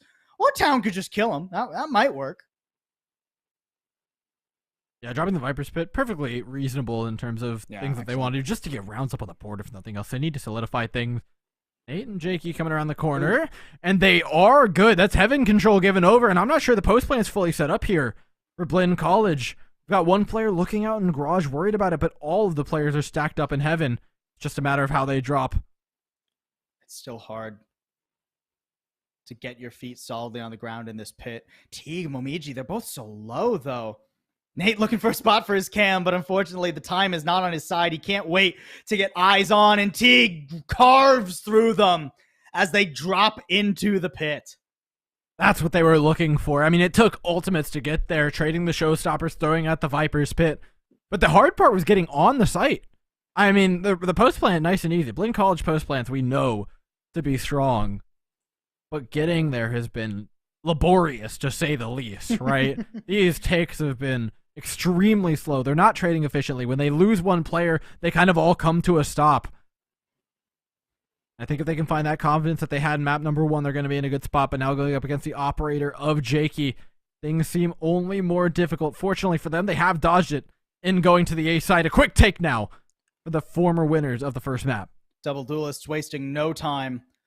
The newest members of Blinn in lockstep on their way up to A Heaven. And yeah, I don't think Nate wants to fight that. Although a nice catch on his trap, and he's able to spam down Shy. Beautifully done. That's the benefit of running a Cypher, especially on split. And still hanging around on the site too. Momiji does get a nice pick back, so that will force players away from A and make the site a tad more vulnerable, but still more needed before Blinn are confident to plant this spike. I mean, they still don't have the site, bro. Like, we're waiting through Jello at the moment. if we're with Blinn College. Like, it's swimming through maple syrup to get on these sites. It's like two-phased executes. We've got Heaven. Okay, great. Now there's a Skyback site that we can't deal with. Nate's causing us a million problems with these trapwires. They're hoping that UST is going to move into them, but UST have tempered that aggression from the last map into something truly formidable. Jakey's got him locked into. Oh, the timing! Flash comes back, it hits him enough, but no! Spaz clear in the corner! All alone, nobody to watch for Jakey's op. At least a rotate has been pulled back, but with Tiger taking out Teague, I don't think things are going very well for Blinn here. Nah, Town left alone in a 1v4. And with 15 seconds left, I mean, arguably just save your gun, buddy, but no. UST deny even that. And think about what it was. Nate got one trapwire pick, and everything came to a halt. Yep. And we're like, you know what? We're good. We're good. You can keep this. It's all yours. It's fine. It's fine. It's fine. It's fine. Maybe we won't execute. Like that. The mindset of like, give me this site. It's mine now. Is just not there. And they're spending all the util for these executes that are meant to be followed through on, and just getting stuck in glue traps left, right, and center. And yeah, the Cypher's causing a lot of problems for it. The garage control's been difficult at times. But we need to be able to clear it, and we need to be able to follow up on it, even if we're losing players. I mean, it's called an execute for a reason, right? It's your all in. It is your chance to take. And now as they go up to the high ground, it's back into the welcoming arms of Nate. The util's still there. They try to run through, but it's just Momiji, not even guided by other players. He's got to frag out Nate. He does, fortunately. Afterwards, gets flashed by his own teammate. And now finally they're thinking maybe we'll go to site, but there's still another player there, Paul. Oh, yeah, it's not going good. All that work was just to kill Nate! At least it was an eco round, right? You can try and break the Cypher setup, see if you can find a different way into it, but Nate's so intelligent, moving his trap wires around as needed in an easy round for UST to clean up. They are having a phenomenal defense thus far. And I gotta say, the roles just look so much more comfortable, right? They do. Harrowing back to that round that was actually pivotal with the guns. Jakey telling his entire team, everybody else wait there. We got that one pick. I'm gonna go lock them in with the op in mid. You all make sure they can't get to site. Those are the sort of tangible differences when players are just comfortable. Guys, stop with the trap wire. It's there every time. And they're both dead instantly again. I'm getting deja vu from last round. Wait, Momiji kills him too. This is the exact same round. This is the exact same round. And then they're going to die to the player on site. Like they have for the past 4 rounds. Okay. Like, oh my God. It's the same round, Paul. Wait, I think it's no. Is it? No, they were on eco last round. No, I think it's literally the same round. I think it's literally. I'm losing my mind, Dora. No, because last round they had.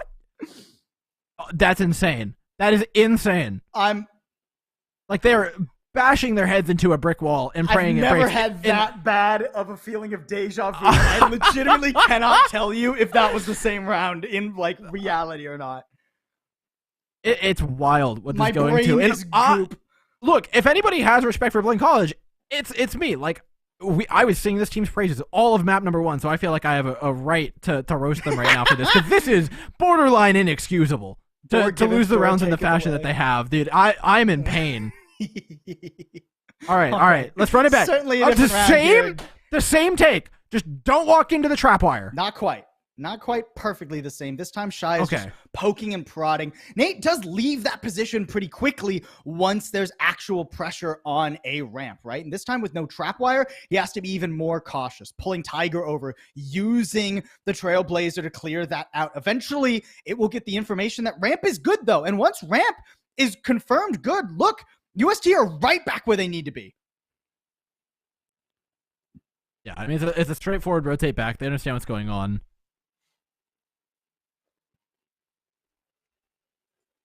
Now back towards mid. Blinn College slowing things down after, like I said, having bashed their head into a brick wall a few times. Hopefully the concussion doesn't screw up their aim here as they look to take no room. Flash in. Joinho. Not too dissuaded by it. Calmly throws a grenade, and that's going to mean that it's ropes control for Blinn College, and they're headed back towards Nateville. Tiger's in a position. Oh, he could have gotten the mid information if he was able to throw a flash or something. 30 He seconds still left. might, but will it be in time to actually save Nate? No. Nate's just going to have to cyber cage off Heaven, prevent Blinn from pushing any further, and then go to support Sake on site. There's a trap wire here still, too. Plenty of support and utility. Sake is a nuisance, but a great clear from Spaz. Even gets rid of the other defender.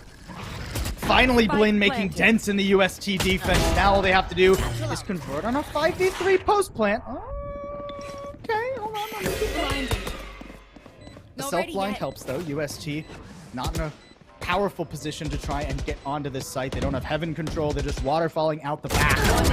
And a catch from Shy and Spaz. Not nearly enough health for Jakey, and Blinn finally showing up on their attacking half. Oh, in the fever dream ends, the spike went down on A-Pole. That was like 5 rounds worth of efforts It just took being them thrown that direction. wrapping the entire map almost to manage to play on A. I'm telling you, mid looked really good for Blinn. Like, unironically, they have managed to take mid control every single time they've won it. Whether or not they've transferred it into anything useful is still up for question, but like, it's looked pretty solid now. I think they recognize that. It's going to go back. They're going to continue to take this mid control, see what they can do with it. They've got weaponry to work with. Yes, This is not a game that's over. It's just a game that's frustrating. And I realized, Dort, that had to have been the same round played. Because Nate did actually have the ult, if I'm not mistaken. There's no way he had it 2 rounds in a row. With the, I have the spike. I don't know what's real and what's not anymore, Paul. It's- I know You that keep that to scoreline yourself. is real. 8-3. Blinn, we're still looking for at least one more on their attacking half. This is their map pick. Keep in mind. As they looked to bamboozle UST in this second map, and I think the only ones getting bamboozled are them. Look at all this pressure too. Tiger and Sage. Oh, their brains. They're all hitting the wall, splattered against them. As Sake ruins their day. Momiji even knocked down to 10 health too. Shy not creating a ton of space either. Has to win the fight against Jakey and doesn't manage to do so. Once he's gone, there's no way out for the rest of Blinn, and Town is locked in the garage. Jalino will put him down, and UST with a very solid defense to get their Yeah, way they back did. in this series. Sides. Potentially. We haven't made it onto a site. Ah, man, it's so difficult to move through here. Even with the util available, the aggressive control that UST are taking can be extremely hard to break. And I mean, when they swing that corner, like there's one shot to hit. Unfortunately, for the first 2 players, it just doesn't connect. And I have to think that that's not necessarily like that's not even stratting. That's not a lack of ability to move forward or an inability to follow up on execute. I mean, that's just confidence. And we know what happens when Blinn are playing with confidence, but sometimes, especially now, when they're knocked to their knees, it's not quite as easy to do so. And you know, thinking about it a little bit more, a double controller comp traditionally would be more defender-sided, right? Like you're running both the Astra and the Viper. Those are both very good defensive characters, especially for a map like Split. But there's no Sentinel. So many questions for Blinn. We are going to a break here real quick, folks, and we'll be back in a sec with the rest of this map.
right, there we go. We're back. Thanks for sticking with us, folks. Our production team has been working tirelessly to make sure everything is sorted and simplified. We should have no more issues, and we are right back into split. A pretty substantial lead for UST as they start their attack. 9-3, but I think we all know what that means now, Paul. Oh, don't you dare. Don't even, you know how much I hate that. I don't have to say it. It's Why, there. I yotta. Blinn College, though, this is the side they were playing for. Double controller. You better make this defense count. Smoke's not going to be enough to keep UST off the site there. Town's a massive chunk out of his health bar for that one, too. And there goes Momiji. Town still locked into the back site. Oh, this swing? Okay. Oh, my. The angle there made me a little bit nervous. I thought Tiger and Jake might be playing a bit too close together. But flying across the screen with pistols in hand, it's all end up fine. Shy is getting locked out, too. A nice flash. One enemy remaining. Tiger repositioned. And Shy's only good for the one. UST, I mean, they're firing right back. Could you imagine if we had 13-2, 13-3, but backwards in our first two maps? I would say I'm surprised, but it is Collegiate Valorant. That's just another day on the golf course here, you know? See what happens though, second round. That's what I'm really looking at. Blinn College is not a team you should ever doubt on these second rounds. For amongst teams that could really do some economic damage is Blinn College. We talk about Northwood in the same way all the time as well. There's no such thing as an eco for some teams in Collegiate Valorant. Blinn College is definitely up there. Shorty's in hand, some aggressive mid play. Dodges the flash. Momiji's in prime position, but decides to give it up. Too many guns. He's scared of getting dogged. Yeah, a lot of guns, one dog. A lot of pain, you know? That kind of play, like if Momiji catches one player isolated there, it's great. But when three players start spamming the wall, you just don't wanna. Let's be fair. Think about what they just pulled, right? They pulled dog. They pulled bird. Oh, they pulled Nate's skull clean off of his spine. I mean, smart at least if Nate is going to go on that individual roam to not buy into a Bulldog or a Spectre or anything. So not much of a weapon upgrade, but another shorty waiting to get the best of someone. Oop. Wow, that is a Christmas miracle, and it is March. He took that personally, dude. He took that personally. You get back here. Your shorty's not getting away. Get back. He still got him, though, post-mortem with the paint shell, so who's really laughing? As far as ecos go, this is fantastic for Blinn College. They're still lying in wait here to stop this, and here they come. Shy for one on the Shawinho. Oh, and another on the Jake. They've done it. I told you, don't doubt him. By God, does it feel good to be right, Paul? Not only is Dora's ego inflated after that round, but I'm sure the spirits of Blinn are back on the rise. That's brutal for UST. Thankfully, they have a 6-round buffer. It's not the end of the world to give away 150, but to immediately lose the second round after taking pistol, that's such a momentum swing. And Blinn, I mean, we had all but written them out of this map, but... you had all but written them out of this map. We had all but written them out. All right, pressure down mid, but again, I think they're just trying to pull... I think a lot of that last round did come down to the value that they pulled out in mid. Like, the util they got for just pushing a Viper forward is insane. This round, not so much the same. Instead, trying to pressure out Town in the back side. Town's going to go ahead and give it up. I think playing retake here, not so bad for Blinn College with the longer ranges, with the rifles that they have. They're in a good position. Jakey is going to steal one away. Pretty decent trade with Nate tucked in here, dodging the flash out too. I think that was actually in the smoke. Teague does get one with the nade already. I mean, great accuracy thus far on this defensive side with those nades. Jakey is pretty low here too, despite the fact he does have that rifle. Oops, didn't check the corner. Spaz at least getting rid of a bit of the ridiculousness and can't quite finish off the two stacked Momiji and Teague. We'll keep things going for Blinn. I think that's understandingly sacrificial from the first player in there. Like, you're dropping into a 50-50. You can just get the info for your teammates. They've got better guns and they can really take care of what needs to be taken care of. But phenomenally played. Blinn College go up another. Slowly trudge their way back into this map. They've still got money to work with, but now so do the University of St. Thomas. This is where rubber meets the road. Either UST are going to get the momentum to potentially take this map out to 13, or Blinn College can keep the comeback going. Look, once it gets to 8, I believe in the comeback. We're like 2 gun Sure, rounds. sure. Yeah, I mean, but this is certainly one of the good rounds they need, you know? This is one of the Valorant rounds that will be played of all time. This is okay, Paul. This round is more No, or it's less actually important than last round. Like, okay, thank You're you, on the thank money. you. Yeah, you're on the money. I just have to make fun of you. Okay, that's fine. That's fine. I do like this from UST. Positioning a little bit further back. Now with the changes to split, it's much easier for a defending team to aggress down a ramp on this side too. But Teague playing pretty safe thus far. And with the Trailblazer going to site, he's actually in a position to do quite a bit of damage potentially to this take. Spaz a little bit far out there. Too wide of a swing, if I do say so. That's a quick wrap, though. I don't know if they're going to expect Teague so soon. I was going to say, dude, Teague's in there like swimwear, dude. His flank looks so juicy. I'd actually be watching for the spawn. No, instead tries to peek the close corner. And notably, the trapwire actually stays up behind them, which is going to make things hell for this Viper who's still trying to come in. And all this utility is just to stall. Momiji gone, and look where Sake has gotten to. There's no way that Blinn expected they're saving, man. Okay, well, Shy saw him. Now so timing a little Shy's unfortunate, out, you know. but I mean, especially with the 140 dealt to Shy, they were gonna save anyways. Now I'm not sure they'll get a chance to. Oh, they should be all right. I don't think you're pushing this out because, like, UST can't hunt these down. It's still pretty early. Yeah, exactly. They don't have money either. Like, we're both broke. They could do some mutually assured destruction, and yeah, you want that operator, but the risk is just too high, right? Trading 2 players for each of those guns is never worth it. USC wise, they're going to take their round and go. They know they have an economic advantage, and it was very wise of Blinn to save. I think that's really a handshake post plant. Yeah. At the best of things. Blinn know that they can't afford to risk any economy, right? They're down 6 absolutely. rounds. That operator has to last pretty much the rest of the map, realistically. Yeah. I mean, they bought themselves another chance. Like, this round would have been written off, but now I think we can firmly say this round is arguably as important as last round, and it wouldn't have been without the save. There's no one here, though. No. The UST have not cared about mid. Ever since that round where they spent all the util, they've kind of strayed away from it. Not wanting to invest as much. First pick still does look pretty viable, though the operator's pushing up here. Shy wants a piece of Sake, and is he gonna get him? Oh, he takes a bite, and it's delicious! That is going to be the signal for UST to trounce their way onto the A site, and only lying there in wait is Momiji for the moment. Showstopper is at the ready, though. Teague has already made his way here. Momiji's trying to sneak inside the smoke, but the timing doesn't quite land. Zhao spots him before he could get away. Ooh, Nate spotted, but again, the timing, just a 1/10 of a second off for these Blinn players. And Teague would have been spotted right back. He's not flashed, though, and a rocket point blank will trade out and against the other Rays. Jakey trying to do what he can, but the rest of Blinn rolling back through and keeping them alive. Confident take, and I think a lot of which comes down to Teague's ability to peek with that ultimate and then push through that whole angle. It gave Shy and Town the space they needed to isolate their respective duels and finish things off there. Blinn College off the back of a smart save last round as well. An opening pick from Shy immediately makes that pay off, and then the retake is just phenomenal. Now they're starting to get the ultimates online. The economy from UST 1 round away from breaking at the back.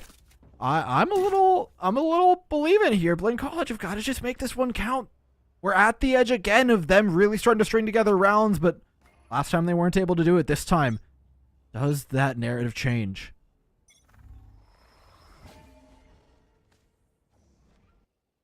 Shy again with good control. I love the fake smoke to set him up in garage. This op has certainly been a boon for the Blinn defense thus far. Something we didn't see much out of UST, right? Jakey doesn't pick that op up very often. And a complete clear, too, of a ramp. I mean, Blinn should know that the only place UST can really be is mid. And yeah, look, where Teague and Spaz are playing, or not Spaz, Teague and Town, rather, are playing. They're ready for this heaven hit. They're ready. Do they have the aim to do it right now? Teague forced off the angle. Xiaoinho firmly set up in this angle. Town peeks them both and mows them both down. And notably, that's both the duelists. I don't know how on earth they plan on entering unless Nate can pull something crazy off. Spaz, though, shuts that down. SAQ around this corner, doesn't really have the weaponry. He's got a stinger. Teague recognized that, backs away a little bit. But you said it. I mean, Teague and Spaz are prime position to take care of this. Nice flick onto SAQ as well. I mean, Spaz just has to buy time. Why are you jumping? I mean, either way, I think that was maybe like a it bit doesn't much. matter. Tiger forced It's a onto the site, okay. and Shy catches him before he can even take the fall. I wouldn't say giving somebody a 1v2 is like, that doesn't matter, but still, didn't end up mattering in the grand scheme of things, and BC have plenty of money to deal with this. The snakebite there is great, though, because you know he's not going to push you through the snakebite, or if he does, Shy can then just push for, like, more heaven control. And it, like, Shy had already been set up on the angle watching for the drop out to heaven, so I think we are seeing a return to that very cerebral gameplay, that very calculated and controlled style from Blinn, and they are controlling the pace of the game much better than they were on their attacking half. As you would expect with a double controller composition. I mean, this is what they were playing for. They knew that they had defense second. Good control from USG, something they haven't really gone for too much. Yeah. Shy's going to pick off Nate. Blinn College collapse. They recognize where the pressure is. Teague's going to wisely disengage this fight. Good grenade. Jake barely escapes the third grenade kill that it would have been for Teague in the half. I feel like we've gotten a little used to like guaranteed grenade kills with Fade and everything, but mind you, this is not with the Fade. Teague's been doing these, I mean, just raw. Like, just chucking them out, and they're working for him beautifully. Another one picked up by the Rays player. A third swung by the new kid on the block for Blinn College. You said you were a believer at 8, Paul. I'm going to take you at your word. I'm a believer at 8. I'm a believer in Teague, too, dude. I talked about how, you know, I've gotten to cast this guy once or twice in other tournaments. He always delivers, man. Always delivers. That he has. Interestingly enough, I think it's a lack of consistency from Blinn that's been the most interesting part of this.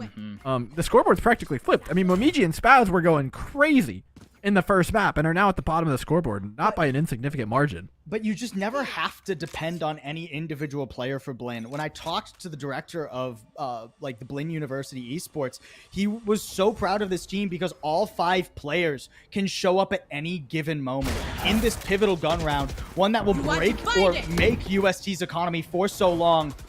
Teague, it's up to him again. Oh, Teague's in the one and flash. done. Nobody's even considering him in this rat angle. 1, 2, 3, almost 4. At least some damage on Jakey too. He gets more than enough. Oh, when you throw that ultimate out, there's literally one angle to check. Oh my god, they got their money's worth out of the one and done. Teague is cashing in on that corner. I mean, UST are going to be checking that corner for the next, like, 5 months after that round. Bro, I'm just never and going that was, B like, again, that was dude. their gun round. That was their big execute. That was, like, Yeah. I mean, that was the meat and potatoes of what they really had left in their economy. And it just got chewed up by Teague. Oh, my lord. This guy's on a tear. Just a tiny bit of oversight there from UST. And that can be something that breaks your mental too, dude. Yeah, that's a tilter for sure. That's a tilter. It's like nobody. We had 5 people and not a single person thought, I should look to my left. Oh, here they come, though. That's a rocket laid down at Town's feet. Oh, I don't know how Jakey got that. Crispy, though, and actually gives UST a pretty decent chance. They've got a UST couple also guns picked up here. another weapon off the back of town. Yeah, like, this is Yeah. very well positioned and primed. Still not easy, though. Shy up in heaven can do some real work with the operator. I do love that high-low stack, though, and the problem is Shy's op is fine and dandy, but you also need Shy for entry. Spaz right now taking that role instead, dropped far enough to certainly be heard, and the trap wire too, gonna catch him as he swings. Still good, though. That was a great flash to tee him up, and Spaz just clears through. Oh my god! It's only on Jaino trying to take down Shy, the falling star. He's just buying time, and then getting the spray down. What a transfer there to get UST up to map point. The first one was completely... Look, okay, you can make an argument for spraying through smoke. I guarantee you Joinho is just as surprised that he hit that shot as I was. I mean, he's just tapping every angle humanly imaginable. Found a head and then spray transferred after getting, like, jump scared by the kill feed. Bro, he was so slippery there too, dude. He was a yeah. snake on the site. I mean, he just rescued one for UST. That's an important round. Blinn College now held at map point. A valiant effort on the attempted comeback, but Town swinging out of the smoke, trying to find a cheeky timing. It feels like Blinn are falling apart at the seams. One round doesn't go their way, and their comeback is all down to Momiji in a 1v4.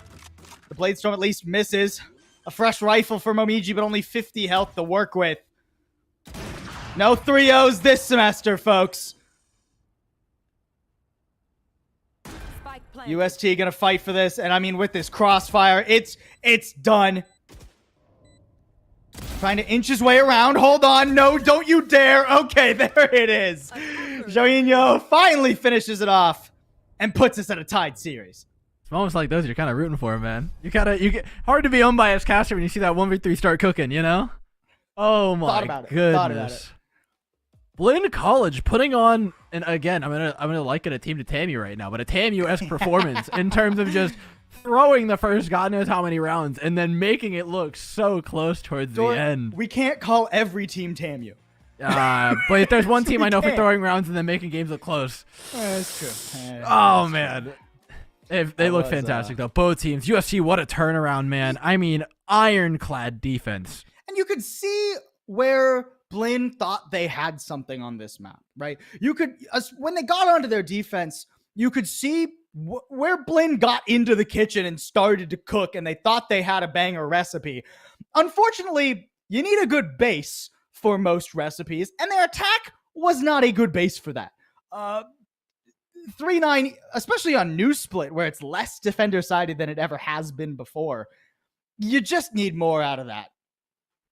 Yeah, I mean, we had fun watching the end of that game, but I would like to point back to the A-site frustrations that were being had for 5 rounds straight. It's a tough scene, to say the least, but Blinn College, at least they can carry their heads high. They know that they're feeling themselves. It's a map gone. Split goes the way of UST. We said it was an important one for UST, but I might actually be recognizing something different in this series. I think we kind of said that, yeah, Ascent, generally somewhat UST-sided. I think we still think these teams play relatively close. But the fact that Blinn gets defense first, I think is going to carry a lot of the momentum from this game over into the next one. And an interesting stat here. Look at those first kills. That lines up perfectly with the amount of rounds won. Those are the same numbers. Yeah, that is fascinating. I mean, obviously, if you get more first kills, you're going to be more favored. But for that to just be like a perfect demonstration of both of these teams needing that early round, and the fact that UST on their defense gave Blinn such a hard time in the early round, right? So many aggressive plays, so many heavy utility dump gambits where they would shut Blinn down before they could get the map control they were hoping for. No chance to execute, go for those post plants. You can see when Blinn actually got to a post plant situation, it was locked up. Yeah, they got all 3 of them, right? Yeah, but they didn't get to the site very often. They didn't get a chance to plant because UST was so good at the early round. Yeah, UST showed us a lot of incredible stuff here on Split. We've got another map coming, though, which is going to be pretty fun.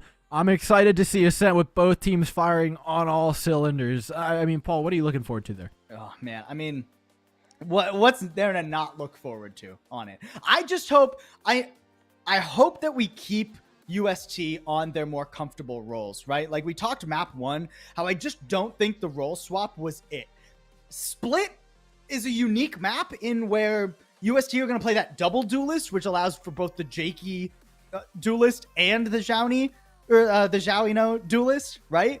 But Ascent, you're not generally going to be playing both Jet and Raze unless they have a massive comp swap. So I want to see the comfortable roles for UST to keep this competitive. I'm worried that if we see Zhaoi go back over to the Jet and Jakey on the Sova and we just play roll roulette with 4/5 of the roster again, that this won't necessarily be as competitive as we know it should be. Well, I think we've got plenty of time to see that. This series has proven it's got a lot of life in it.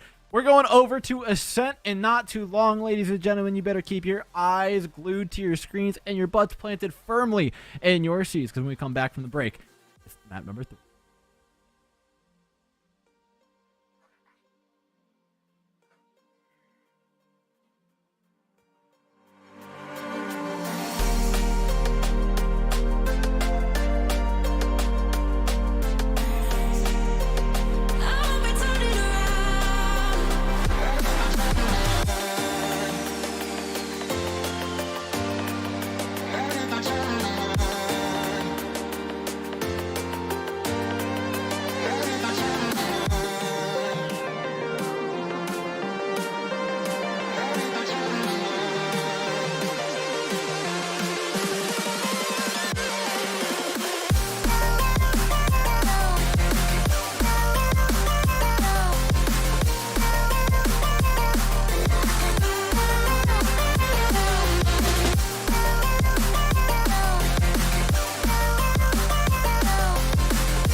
We're all tied up, folks. Oh, shoot. I forgot to do the series on the hand bit I was playing. Oh, well. There was a bit?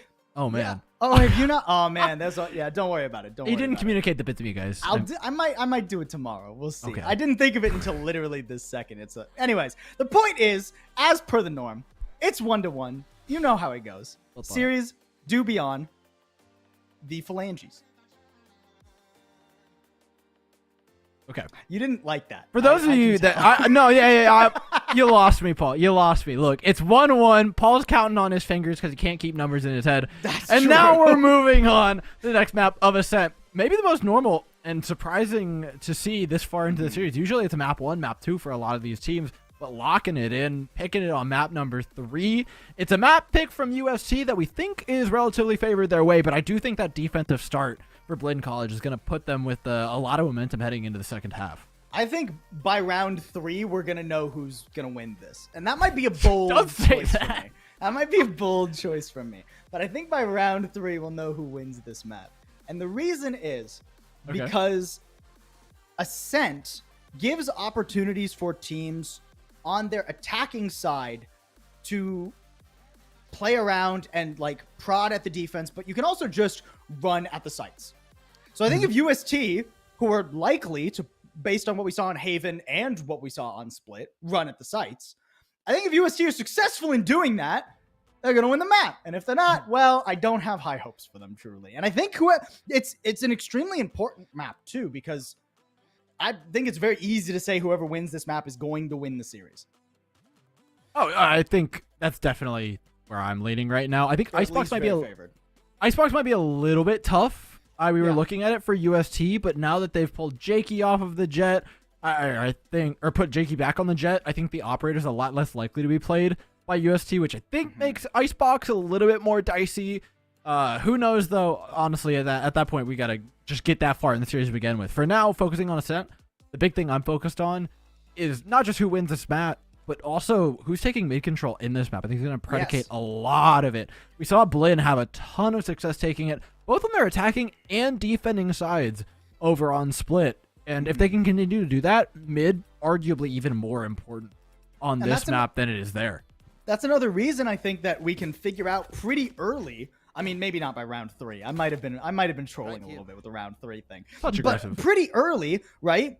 How are I'm sorry, I just brain blanked. How are UST going to deal with a potential defensive operator and they don't really generally employ one of their own? Oh, Hello. Hello. Okay, This is one of the comps of all time. Everything I said out the window. Okay, well, that's let's watch Pistol Round and then we'll talk. How about that? Yeah? All right. Flash out, US here, making it relatively quick here. Momichi's able to trade something back. Killjoy looking for more. The right click doesn't connect. UST takes sight. It's retake now for Blinn College, and they don't have much alive to try and do so. Spike planted. Yeah, just Town trying to whittle his way in while Spaz wraps through B, but undoubtedly going to be caught by that trap wire. Yeah, there it is. So now they know exactly where the two defensive players are. And still 4 locked into the site here. One enemy remaining. Oh, even the hot hands getting them there. A solid start for UST on their pistol. And I have more confidence now than I did a few moments ago. That made me a little bit nervous, but Spaz 1v4 wasn't going to happen. Okay, now let's talk composition. Paul, go ahead. So, Yeah, this is weird. Dude, Brim Omen, sick. I'm here for it. Which, to be fair, I'd be here for literally anything containing a Brimstone. That's true. Second of all, Tiger playing it, also very interesting. But they Third of also all, have an Astra. Jakey- It is a triple controller. oh wait, I can't even count. I saw the first two and just assumed that was it. Oh my god. It is a triple controller, no entry, Phoenix comp. So what I have to assume is that UST are playing for a strange gimmick where they throw down a ton of smokes, and I mean Phoenix flashes out of smokes very effectively, right? Phoenix struggles a lot of the time because his smokes are very predictable. You can just back off to another angle. You don't get caught by them very often. But if there's a million smokes laid all over the place, you don't know where Jakey's flashing from. I mean, your assumption is very different from mine. Too. You know what my assumption farming is? Run it back orbs. My assumption is that these people are insane. I will say, Jakey has played the Phoenix before. True. It was in their series versus OC Esports, but it was on Pearl and they lost. So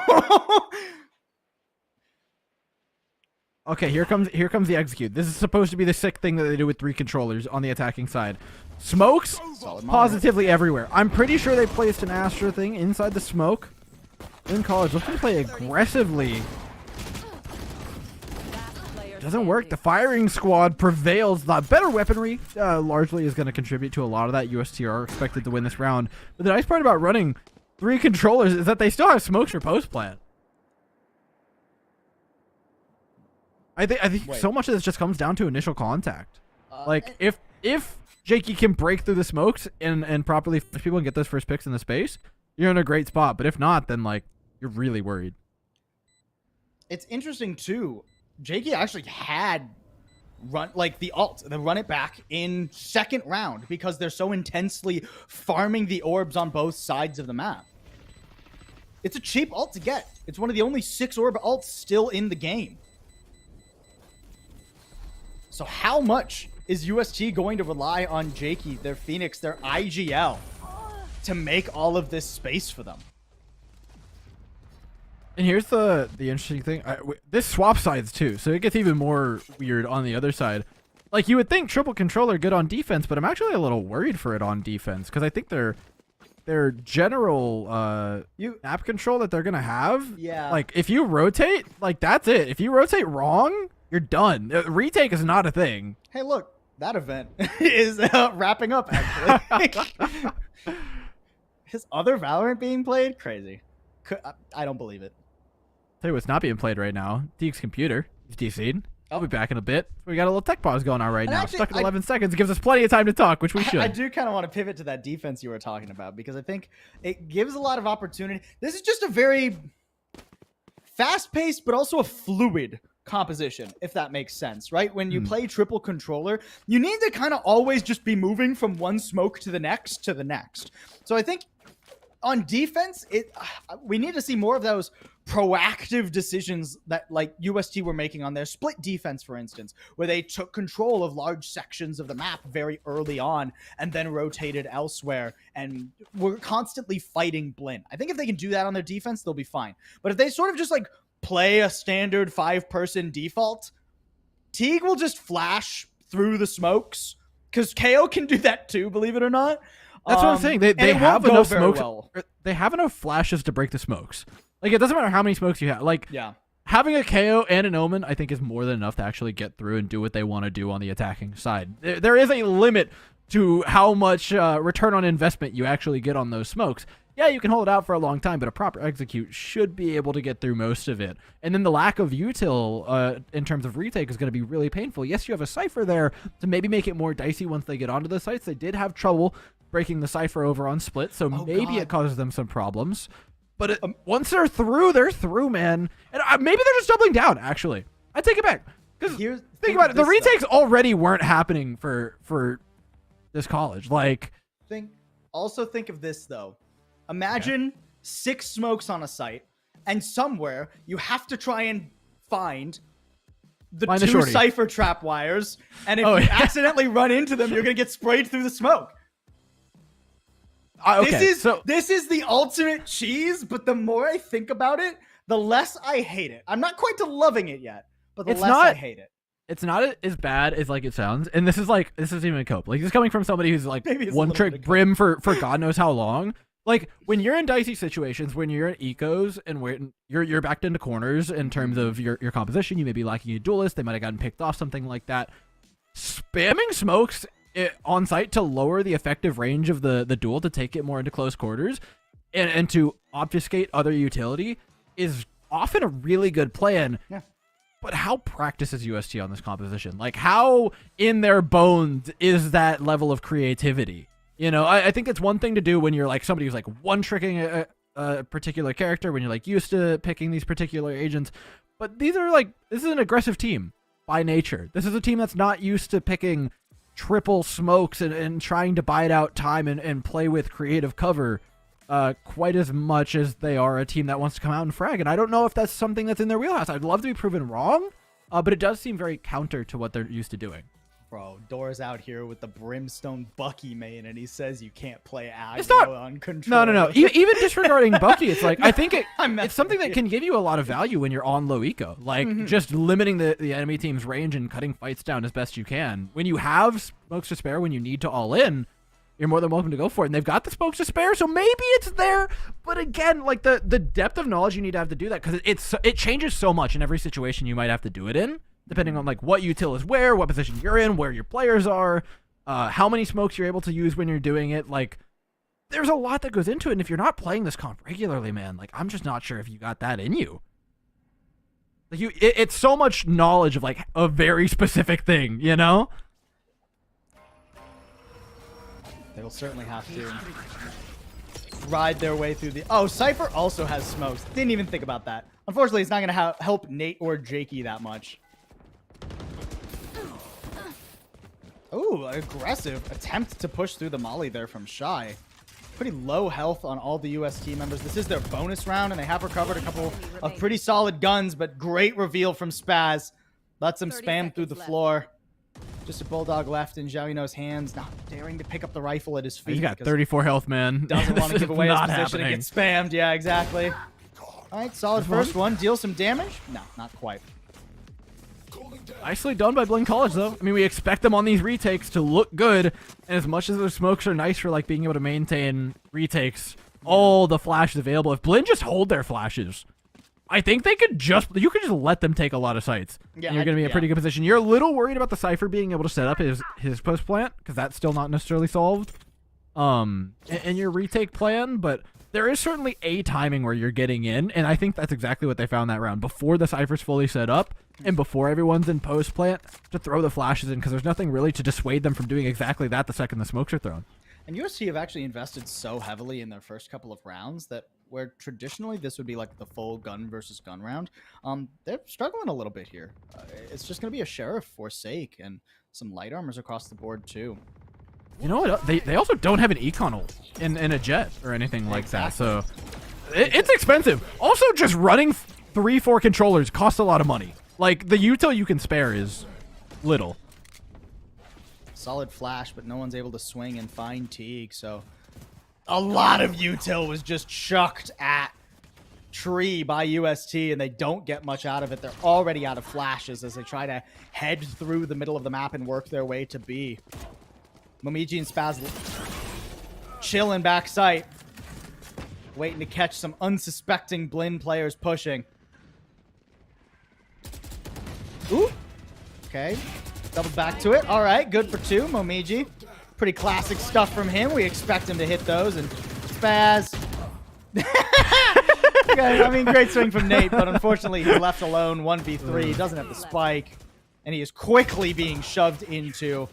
A bold swing from Shy pays off. Yeah, I mean, he's got one angle to aim at, to be fair. Nicely done, though. Another round up for Blinn College. Unfazed by the composition that's been offered up on the opposing side. And I guess the cope is like, it's good on defense, maybe. Look, I'm going to be honest. Every single thing we've said about this composition is cope. They're running 3 controllers. They're running 3 controllers. We have to try and be analysts. But if this gets up to like 5-2, 6-2, I'm throwing the comp under the bus.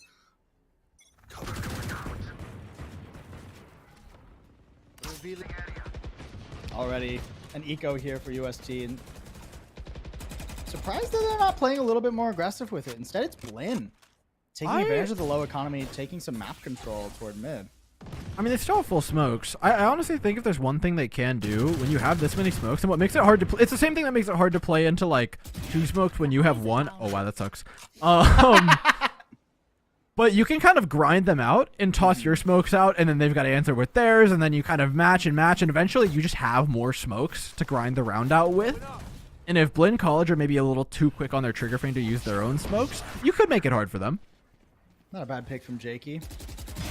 A little bit low, though, and Momiji more than easily enough finds his head. Xiaoino doesn't have much health to his name either, and couldn't quite catch Momiji even unawares. Oh, okay, Town, I feel like you should have gotten that, but it's fine. Shy will clean it up and get a lead for Blinn. Yeah, there's plenty of cash on deck for Blinn College right now, and they're starting to build up a lead. We see what they can do with an economic advantage, right? Like, this is not a small deal in terms of things that I'm not sure UST are quite as well equipped to deal with. We've seen really incredible ecos from Blinn College. UST hasn't given us that same sort of like eco super scary team, which you know, you could be a fantastic team without that. It's just like a weird thing that some teams in collegiate seem to be particularly good at, namely Blinn and Northwood. What are they gonna do here, though? Powerful ults. You've got to run it back to take some space. You've got an orbital strike. And I don't think it matters. You don't have the orbital strike. At least Jakey does trade it back. Some quick presence through mid to punish Shy a little bit. Did have to use the ult for it too, though. I don't think they got anything for that. They don't have the space. This look at who's here. It's okay. KO. Great neural theft. That he's found his way around the corner. Yeah. Swing. How much work can Momiji do? Thought about the lockdown. Gonna decide against it, though, and just hide backside. Oh, use it there. Can get pushed on here, though. Momiji needs to get bloody. Already good for 1. Out swinging for 2. Nate has to pull out the classic to survive and eventually get rid of the lockdown. But 26 health now, revealed too by the recon dart. And Spaz will more than easily shut that down. Momiji has more than once in this series just taken the round into his own hands. I think back to the round over on Haven, where he pushed through the smoke to take backside control on C. And do you think about important moments like that where he recognizes, okay, we are losing this round, a play has to be made? And I'm really impressed when players are able to do that, because then you're not just like, okay, I'm going to aim, smile, and pray I can out-aim 3 people. Momiji's like, I need to outthink 3 people. I need to choose a very important fight and take my odds at the right time. And that's exactly what he did there. It wasn't a high percentage play, but it was high percentage enough in a time where they needed a play to be made. Such an intelligent play. Oh, and I love that. Teague realizes his fragment doesn't quite fully clear the cubby. He pings and calls for Spaz to ult, forces them out into his arms. And he even gets away with his life there against like 5 players that were teed up to try and fight him. This is going to be a pretty desperate attempt, and I don't think that UST, based on what we saw on Split, I don't know if they're going to fully clear this corner. That's a formidable smoke, Paul. I'll tell you what. Yeah, the one you can't get to? Yeah, I think it's great. I don't know. I don't know if he loves it, though. What are you guys doing? Just entry frag. Just entry frag. I am less and less convinced by this comp. But I am still going to cope and say I want to see it on defense, because I do want to see what it does. Remember I said at like 5-2 I was going to throw the comp under the bus? Yeah, I think this comp's bad. I'm not loving it thus far. All right. I think there was an idea for some creative stuff. Tiger's smoke there was kind of notable in terms of what it was trying to do, right? Just block out Heaven, and they were going to double swing. Well, and then they were going to double swing the 50-50, right? Which, like, I'm here for because it blocks off Hell as well. And when you don't have a duelist, you kind of do have to create those 2-on-2, 2-on-1 scenarios to try and win. But the idea kind of stopped and ended right there as far as, like, what they were going to do, how they were going to progress afterwards. Now with all the ultimates up on board, UST are going to call a timeout. They've got weaponry this round. They've got Orbital Strike as well as a Cosmic Divide. A lot of options to their names. It's not going to be easy. And not much more time to really recover their attacking half either. If they were to lose here, it'd probably be either a 7... At best, they could pray for a 7-5, but 8-4, 9-3 would be far more likely as they would run out of momentum. Especially if they use these ultimates, right? Like, imagine we end up in a world where UST use the Orbital Strike and the Cosmic Divide, and then they don't win this round. It wouldn't be much hope on this pivotal map. Keep in mind, this is the second map pick for UST. They stole away Blins of Split. But that was a map that UST were always comfortable on. It's a map where they ran a composition they were comfortable on as well. Time for this Phoenix, these 3 controllers, to start putting up numbers. Beautiful shot by our observers. Unfortunately, no one's there. All right, here's the take. Momiji found a nice little corner to hide out in. No util's been thrown this way, and I'm pretty sure that's all they've got. The controllers throwing smokes out, hoping to do damage. I don't know who's going to tell them. That's not how they work.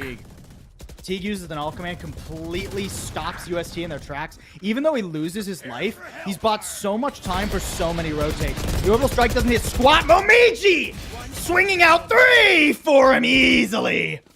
And Spaz gets the leftovers. Well played by Blaine College. I mean, look, they got a lot of those smokes thrown at them, and then they smoked the one choke that they needed to. And unfortunately, the other thing we need to think about is, like, Hot Hands only really covers one spot. Like, there are 3 different places that Momiji could have been hiding when they pushed out of that smoke, right? You could either be logs, you could be backside, or you could be lever. And, like, you can't clear all 3 of them with this composition. It's simply not possible. Like, you just pick a corner to rat it, and you have a 2/3 chance of being right. And meanwhile, a null command, and then... let me count real quick. Oh, exactly 1 smoke stopped all of UST.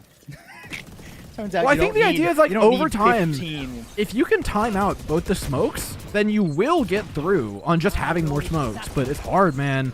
Pushing in, the entry frag not so great. Turning around, Spaz able to clean him up without having to reload the Odin as well. It's going to give him time and Blinn another round. 7-2 the scoreline. Blinn College are rapidly taking control of Ascent. I've got a just as a reference here, right? I was pulling up some Phoenix stats from Lock-In. You want to know Phoenix's pick rate? I would. 2%. So you're telling me there's a chance? And only played on Pearl and Haven. So 0. What's the win rate? What's the win rate? Tell me the win rate. I'm trying to. Where is that the win rate? Or is Okay. that their play You know rate? what? I think that's their I'll play cast rate. while Paul deals with technology. UST though with an opener. We saw how well they were able to convert in the last time. Jakey's got a lot of work to do here, but Town's got it covered, man. The entry fragger now gone for this team. All the smokes and all the util, and they have gained control of exactly Tree. Okay. Tree might be enough. It at least gets them onto the A site. Spaz here pretty quick. And Joino is so glad that door is available. What are they looking at having? He's already snuck out once, but Sake will hit the flick.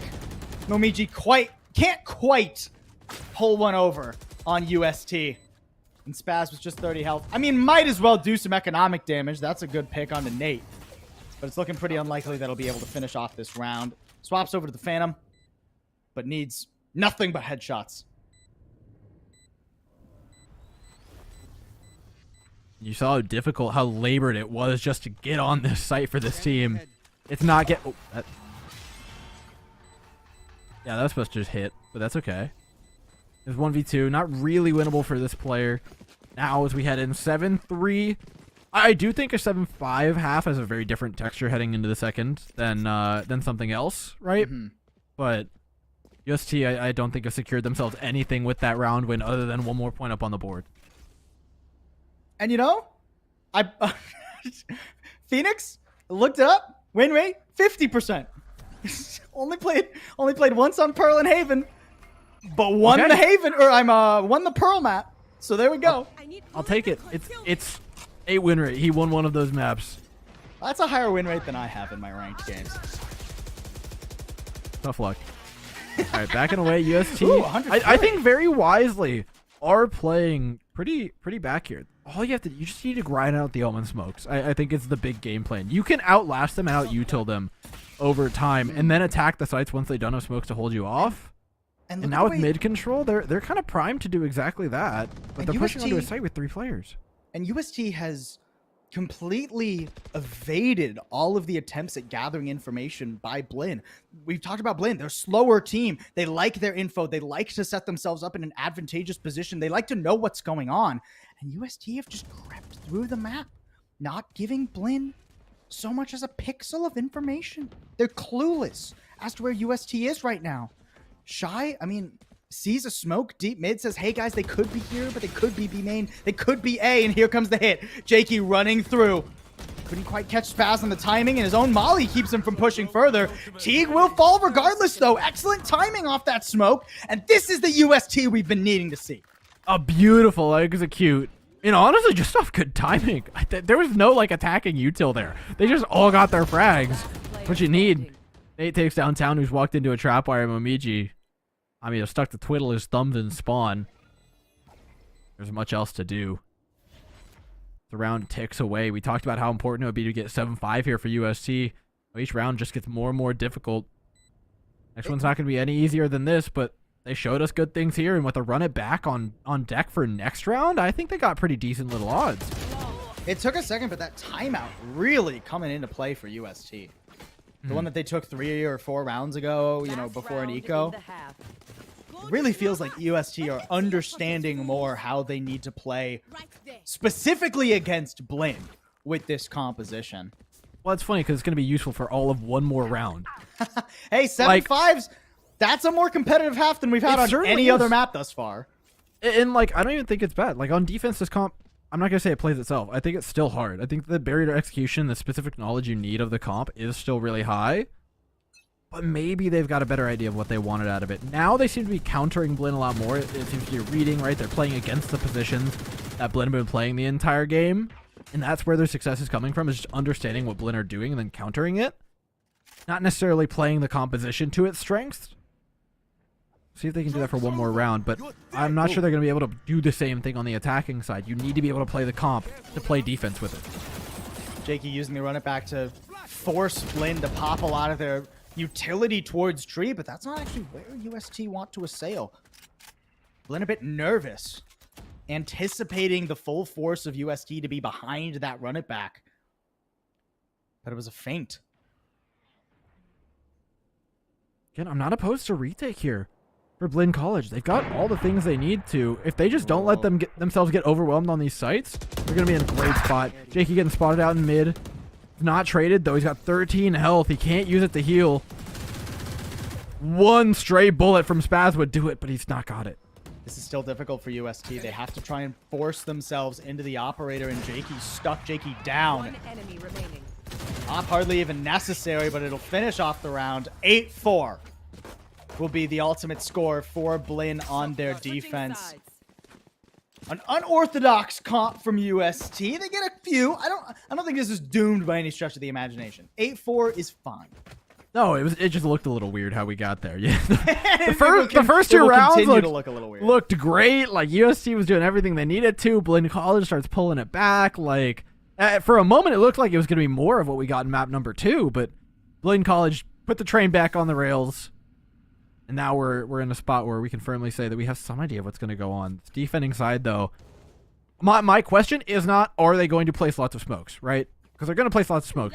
The question is, how creatively can they place that smokes? You have so many to work with and so many to spare that you need to be using them in creative ways.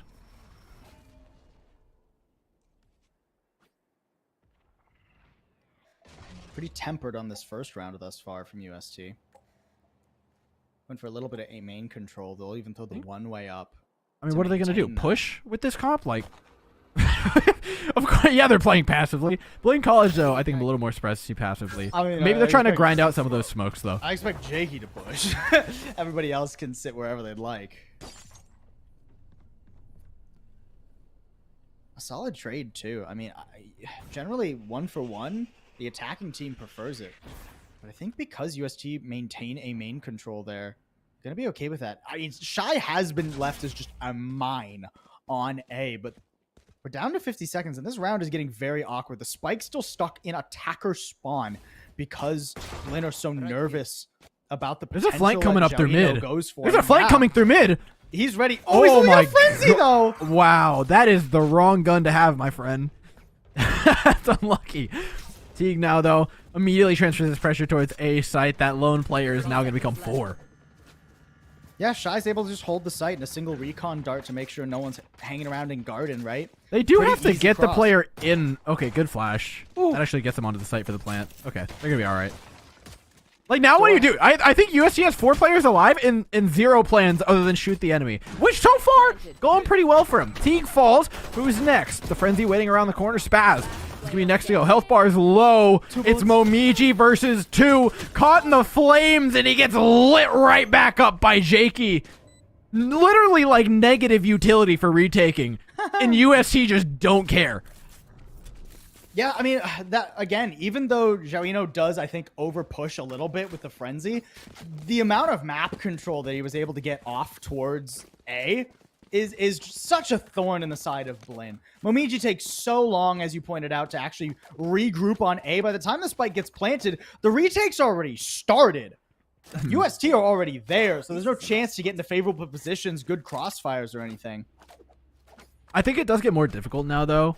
Because, like, that round, the util, first round, you can only buy so much, but when everyone's at full util, I think the post plant's a little bit easier for Blinn College, and that whole lack of, like, UST can't buy more util for retaking than they had last round, whereas Blinn College can buy more util for the post plant. Right here. Blinn did get the spike down, so they'll buy up some sheriffs. We talked about how deadly their thrifties can be before. Don't doubt them. I don't. Here.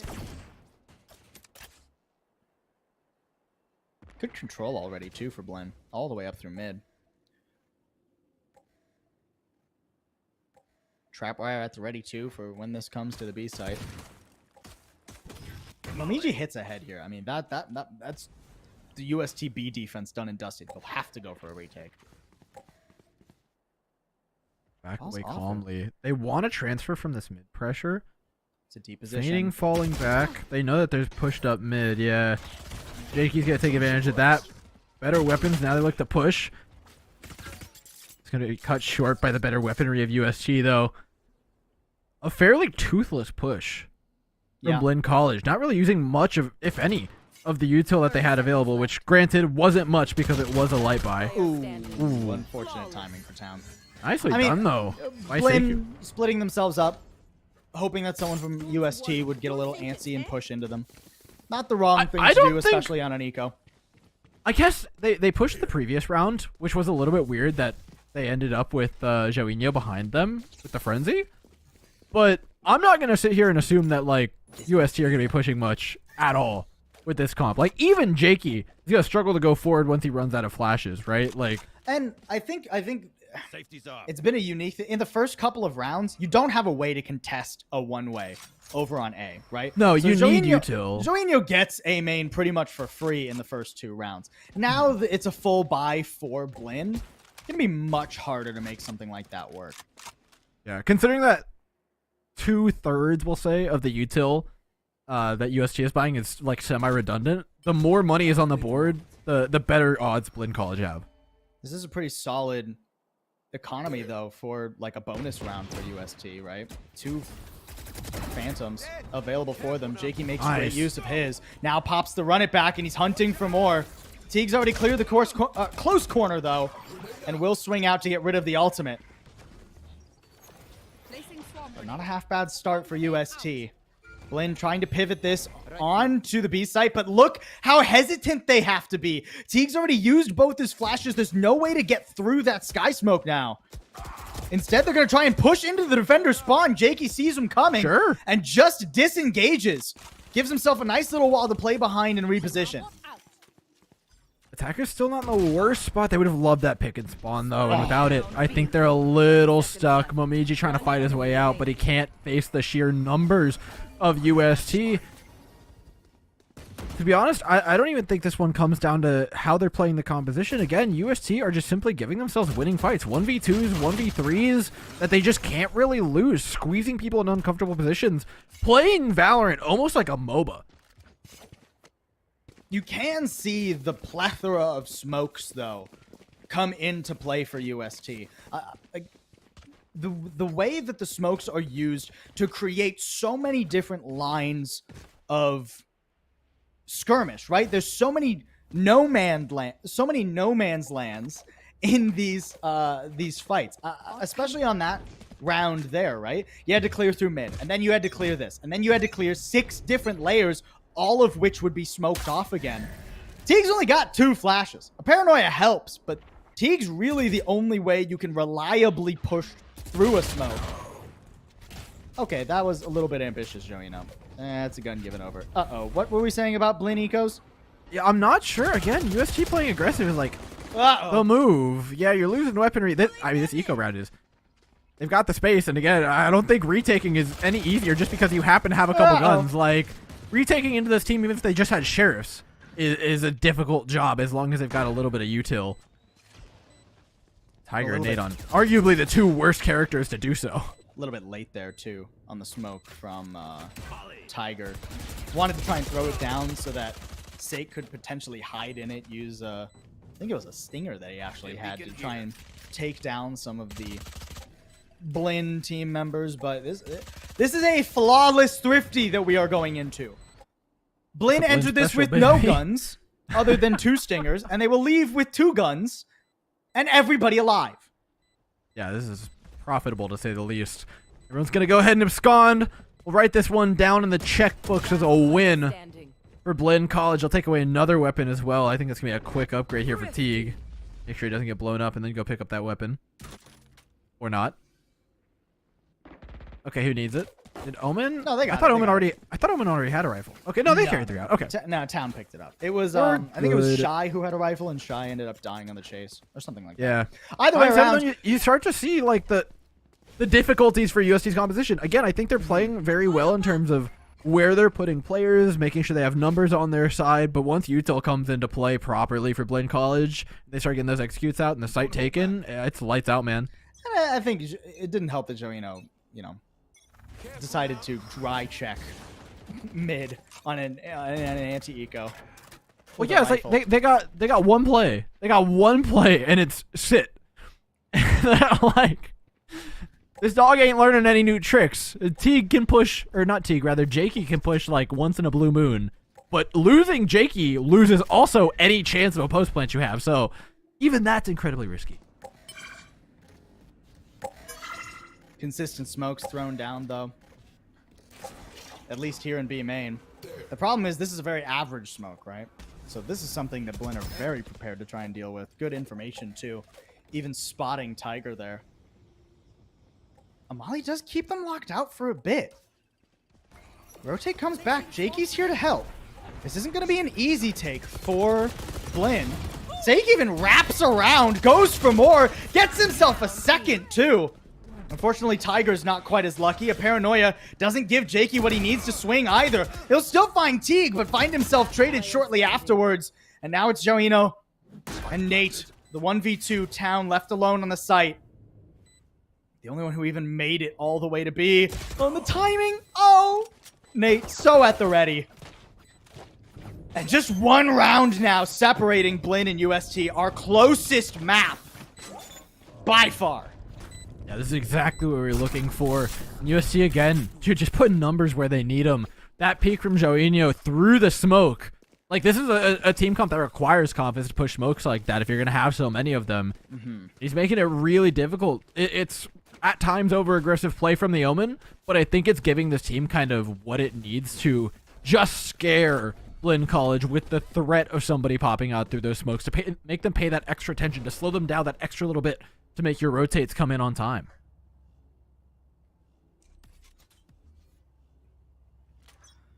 UST one more round here, and they'd catch up to Blinn and shut their economy down. That hot hand's not quite where Jakey intended it, I think. At least gives him enough to clear this out. Oh, sneaks into the corner. Surely you clear this. Surely, Blinn, you don't let him get away with this! What a flash, though! And those are the sorts of aggressive early gambits we've been waiting for from UST. Jakey even gets himself a second before finally falling. Smoke's down. That was a defensive orbital strike coming out from Tiger, just flushing Blinn out of B main. There's nothing defensive about that orbital strike, I'll tell you what. That's mid for the remaining two players. 2v4 with Tiger low. It's not unwinnable. I mean, they got guns. They got util, Hunter's Fury, from the shadows, all available. Flank those will take you because real hard. They will know about him now. Which actually kind of is super bad because there's another player back there that they may not know about, but because they know where Seikyu is, they're already going to be avoiding that position, right? This is so smart. And so this smoke is actually going to hit two people.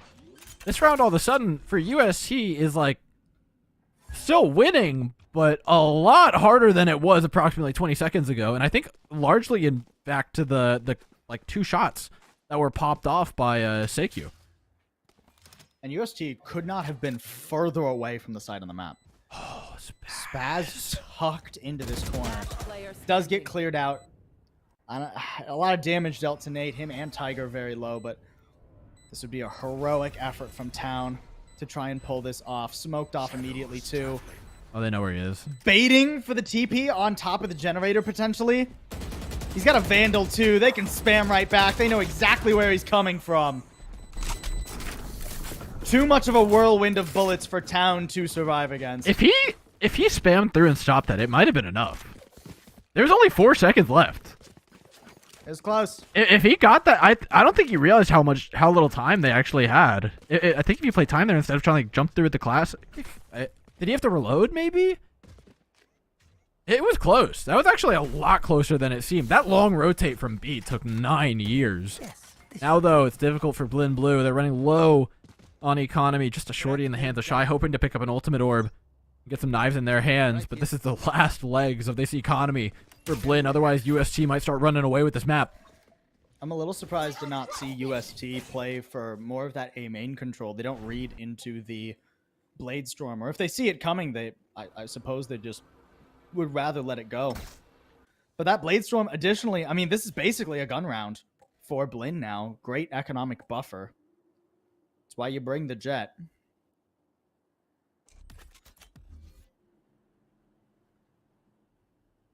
UST, they do Execute have it. primed for the A site.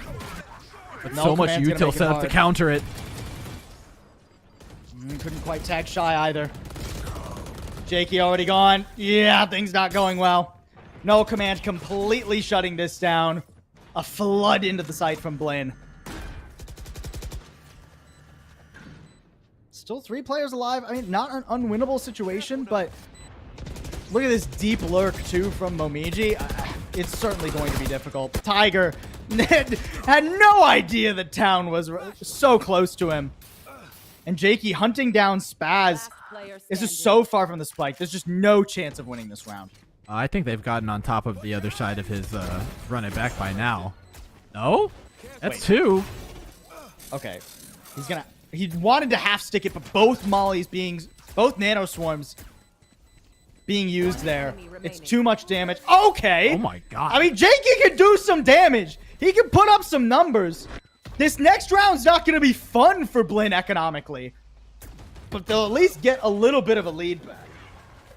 Yeah, Jakey really chipped away at the economy. And that was actually 3 really important kills because, look, it's still not healthy for Blinn College. That was going to pick them back up on their feet, but I'm looking at a whole lot of Spectres right now in the hands of Shy and Spaz and no econ ultimates to really pull it back, so kind of dragging them down with them. Neither team working with too much in the way of economy. If Blinn College win this one, if we have, God forbid, a round with 1 person living, both team, it's going to be another pistol. It's going to be a 3rd pistol round. That's what it's going to be.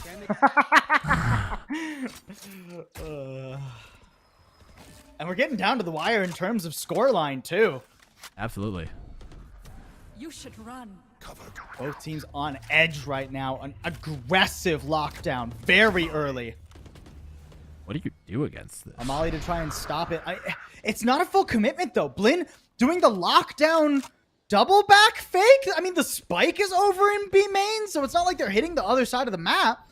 They pulled some rotates, sure, but I mean, Spaz has to run the long way around because there's no mid control. Shy's on the site now, but Nate's still here harrowing his push. Off into hell he goes and doesn't get cleared at all. Nate refuses to die, man. Jakey comes in to try and save the day as well as Tiger. Nate will fall, but not without becoming a martyr. Tiger now found out on the high ground. The spike yet to go down. The 2 players in tree playing bouncer to the player with the spike. Spaz unable to cross. Held off by the likes of the defense. UST will not give it up. Shy has to put in the work here. Tries to, but with the wall in the way, the threat of being swung by Jakey at any moment, making it so difficult. Taz tries to do it himself. T can do nothing but watch as his teammates struggle. That is not the first time we've seen that spike get stuck back there. Load your mags and let's get back. That felt like Blinn grasping at straws. It's been 2 years, guys. Why are we still doing lockdown fakes in Valorant? They have such a low win rate. And the spike over in B main, too. Like, it's one thing if you try to draw some of the rotates and then take advantage of a low player site. Not my favorite strategy from Blinn, and it's going to cost them their economy door. It'd be one thing to do it in like a regular game, but when you're playing up against a team that literally has like 10% retake odds, And why would you not just do it? What a brilliant recognition, too, from UST. They recognized how early they lost site control, but the plant didn't go down for forever. So they're like, guys, if they're not planting right now, they probably don't have the spike yet. They see Spaz over in A main, and then they just wall him off with the Just cosmic bodyguarded, divide. man. It's Yeah. so well done by UST. I mean, Spaz just got cyberbullied last round. I don't have to tell you. That was rough. Truly, man. All right. Second tries the charm. No fake this time, but I'm not sure did anything last round anyways. Smokes are here, but that's no surprise either. Pushing in. Out comes Shy. Spots about dash through the smoke this time instead of into it. Joinho pushes his own smoke again. A player with, I mean, such cojones to back up the likes of Jakey in terms of entrying. Jakey now taking his own turn, tries to beat him out with a run it back, but is unable to. 3 versus 2 now for the attackers. This time they get the spike down. Jakey looking for the push, shuts it off. Everyone else was in post-plant positions. They weren't covering it diligently enough, and all of a sudden the spike shenanigans continue for UST as their route to winning has been clear time and time again. It knocks things down to a 1 versus 1. Spike in the hands of Momiji, but the decision so unclear. Decides to stick it. Seikyu holding on for the opportunity on Heaven. The lob of a Nano Swarm is going to buy him just enough time to get here behind Generator. But does Seikyu know?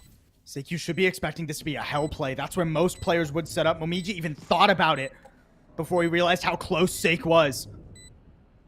Sake trying to bait him out with sound, but he had no clue where Momiji was standing. Yet another brilliant play and brilliant save by Momiji, the Killjoy extraordinaire. All right, this guy's been on a heater the entire day. Map He's 2, bit of a 23 and dip. 12. He's 23 and 12, though. And that play shows you why. I think even the lobbed Nano Swarm was just a measured bit of risk. Like, doesn't connect the shot, and even after the Nano Swarm goes up and gets activated, you force him towards the backside of heaven, which means he can't see downwards, which means he doesn't know where you've rotated, which makes his options so difficult to play. Oh, what a phenomenally played 1v1 by Momiji. And the game is still far from over. UST are scraping the bottom of the barrel of their economy now. This is their last chance. Otherwise, it will be map point for Blinn. It's light armor on 4 out of 5 players here. Even this round is sketch. The next one would be even worse economically. And then Ascent would be over. Nearly the series at that point. Oh, that aggressive play. They want it, dude. They've had the success there earlier with Jakey, but I think it would be bait to do anything more than that. The drone pulls 2 pieces of util for 1, so relatively worthwhile here. The attacking side, another smoke comes out. UST actually need to be careful. They will run out of smokes at one point. Like, you can't just throw them out whenever you want.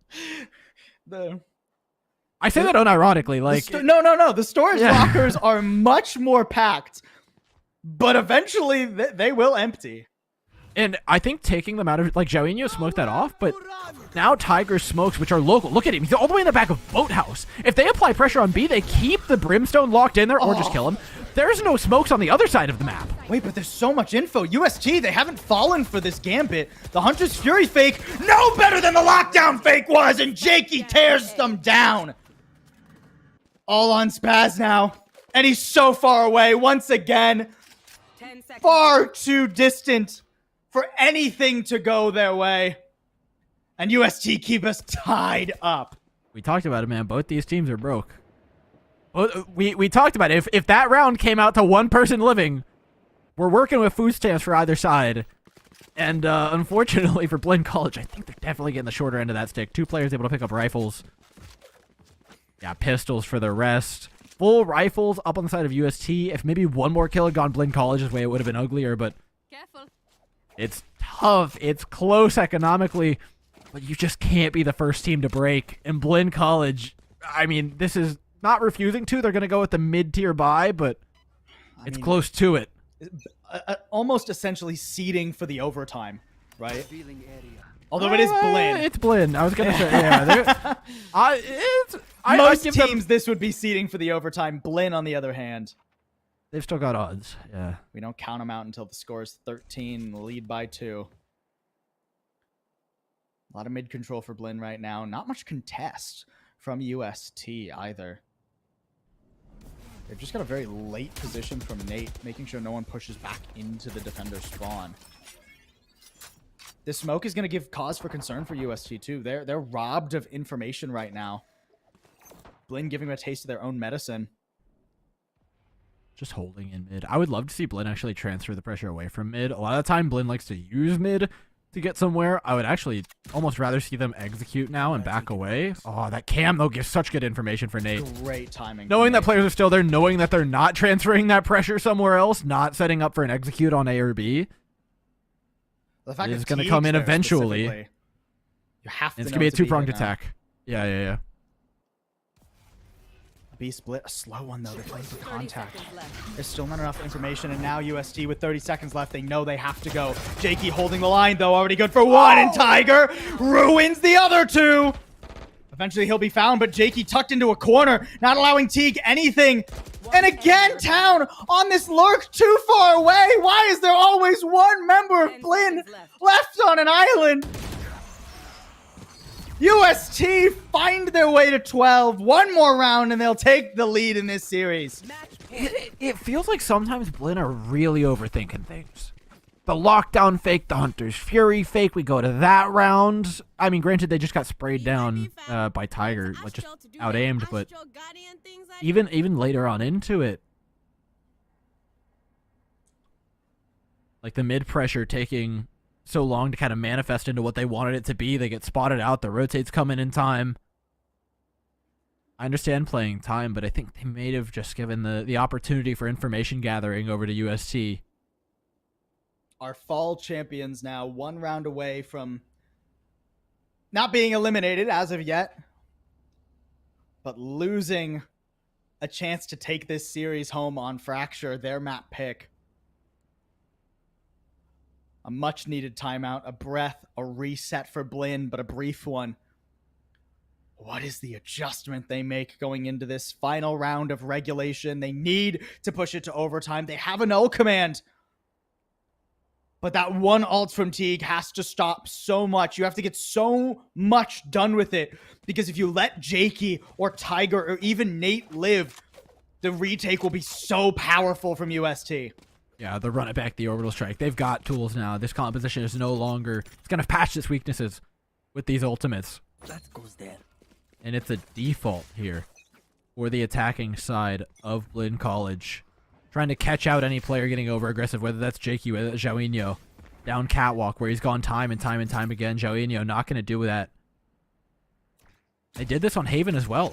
Trying to catch out an over-aggressive UST in important rounds, but UST are more measured than they were in maps prior. Momiji has to be careful. The top fragger for this team, the player that has arguably carried them to this point. If he goes down, it's not curtains, but it's damn close to it.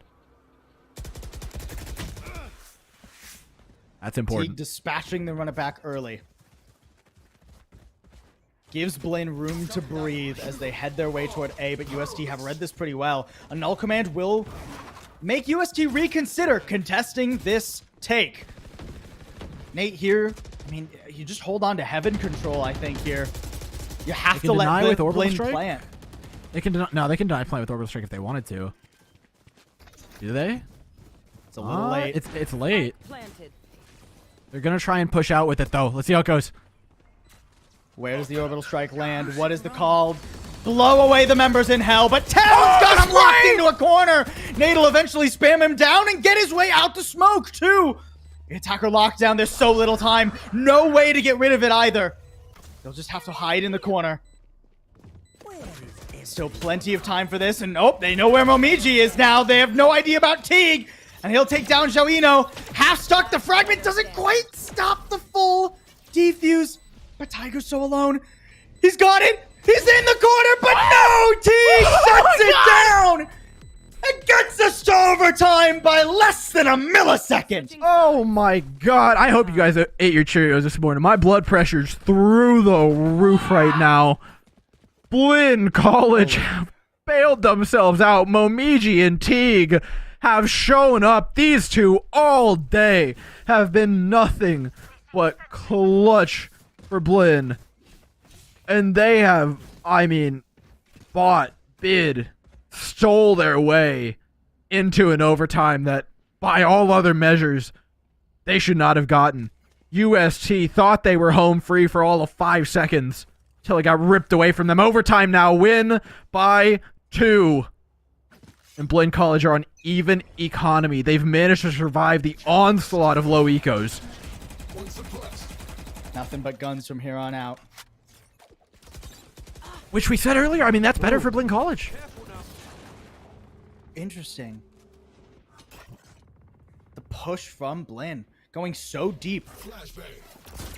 So deep into A. All the way past main. Sake with a jump peek. Knows that it's a full commitment to this. But that means there'll be very few players actually defending the A site. Town with a paranoia does keep Jakey back and actually takes down Tiger as well. Now UST, they're trying to adapt. They're trying to keep some momentum. Push through Garden maybe, but no, instead they'll re-clear A.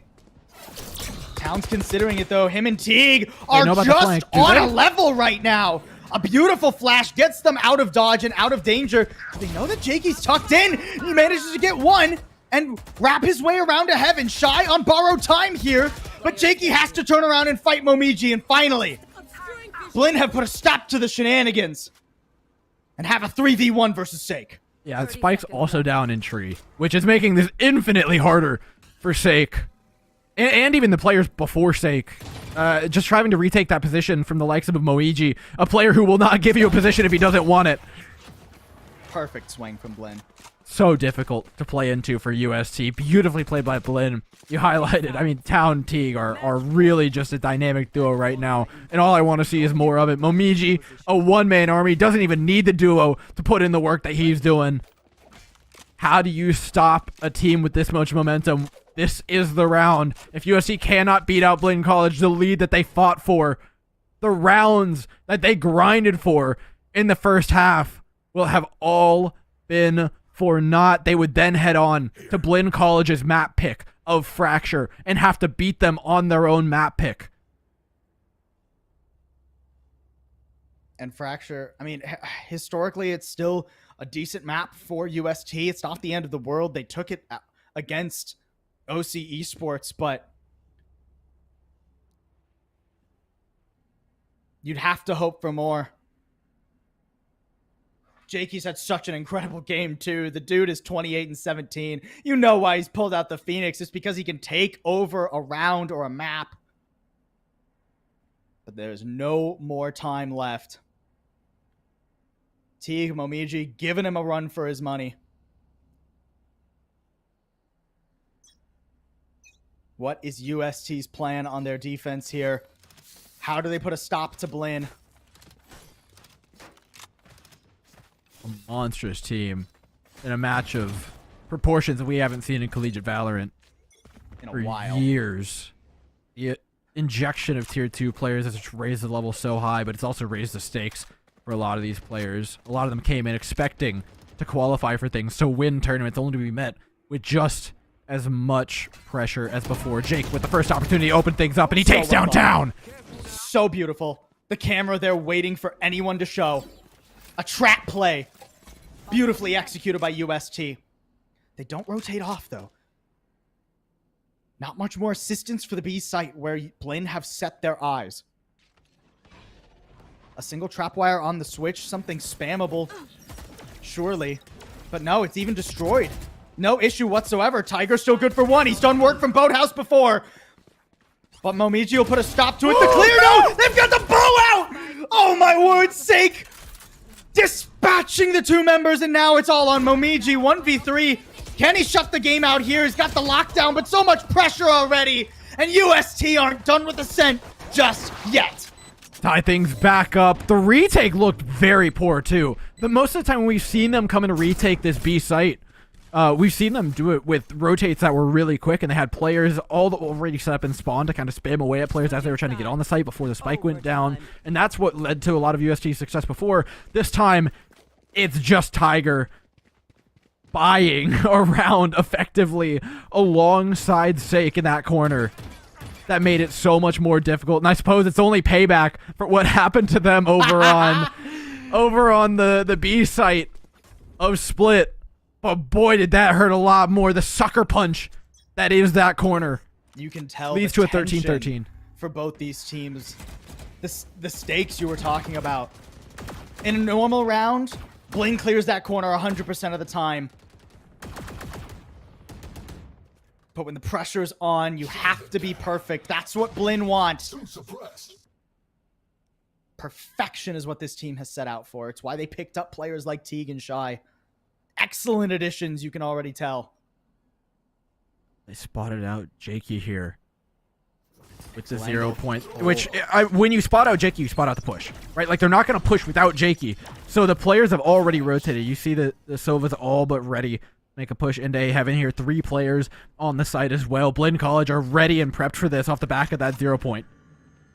Teague's not going to take any chances. Just shuts the door. Give them tree. That's fine. They can have it, but he still gets overwhelmed. Jakey now running out the smoke. Town, yeah, you're not getting away with that corner. Not this time. UST do their due diligence. And now they have so much smokes, so much utility. Momiji snuck in a little bit and is good for 1. But no more than that. Not this time around. Spaz with an Odin and 42 HP. He's found another somehow. Hold on. 2 health to his name. But a Hunter's Fury. Can he find him? Did he hear the TP? That was so close. But he couldn't quite suss him out. Time running low. He taps it. And that's when Joino strikes. A huge win for UST. Not to be shut down on the attacking side with one member alive. We said it before the map. This could very easily be the one that decides the series. It changes the texture of the game so much. Not just putting yourself up at map point, but before a Blinn College map pick as well. Changes things massively for UST. Potentially sees them out to an icebox where they look phenomenal. Right here. It's completely flipped from what we saw This in the overtime prior. UST pick up the first round with all the pressure on Blinn College, who take a last moment pause, I think wisely so, to shut down the momentum of UST, who were just getting ready to hop into a round. this is the map we've been waiting to see for the other two. This is how close we thought this series was going to be. This is the Valorant we wanted delivered, the Valorant that was promised to us. Reminder, the last time that these two teams faced off, the final map wasn't Ascent, it was Breeze, and it was an overtime 14-12 with Blinn taking it, shunting UST out of the fall tournament. And we still have at least one more map after this, man. These two teams, after exchanging a couple of haymakers in the first two maps, it's now War of a flurry attrition of now. blows. It's who can stay on their feet longer while getting hit. And neither team admits defeat. Neither team willing to fall. College, though, such a struggle on the attacking side to get any real bite into this defense with all the smokes that it's offered up, with the unique playstyle that UST have brought to the table.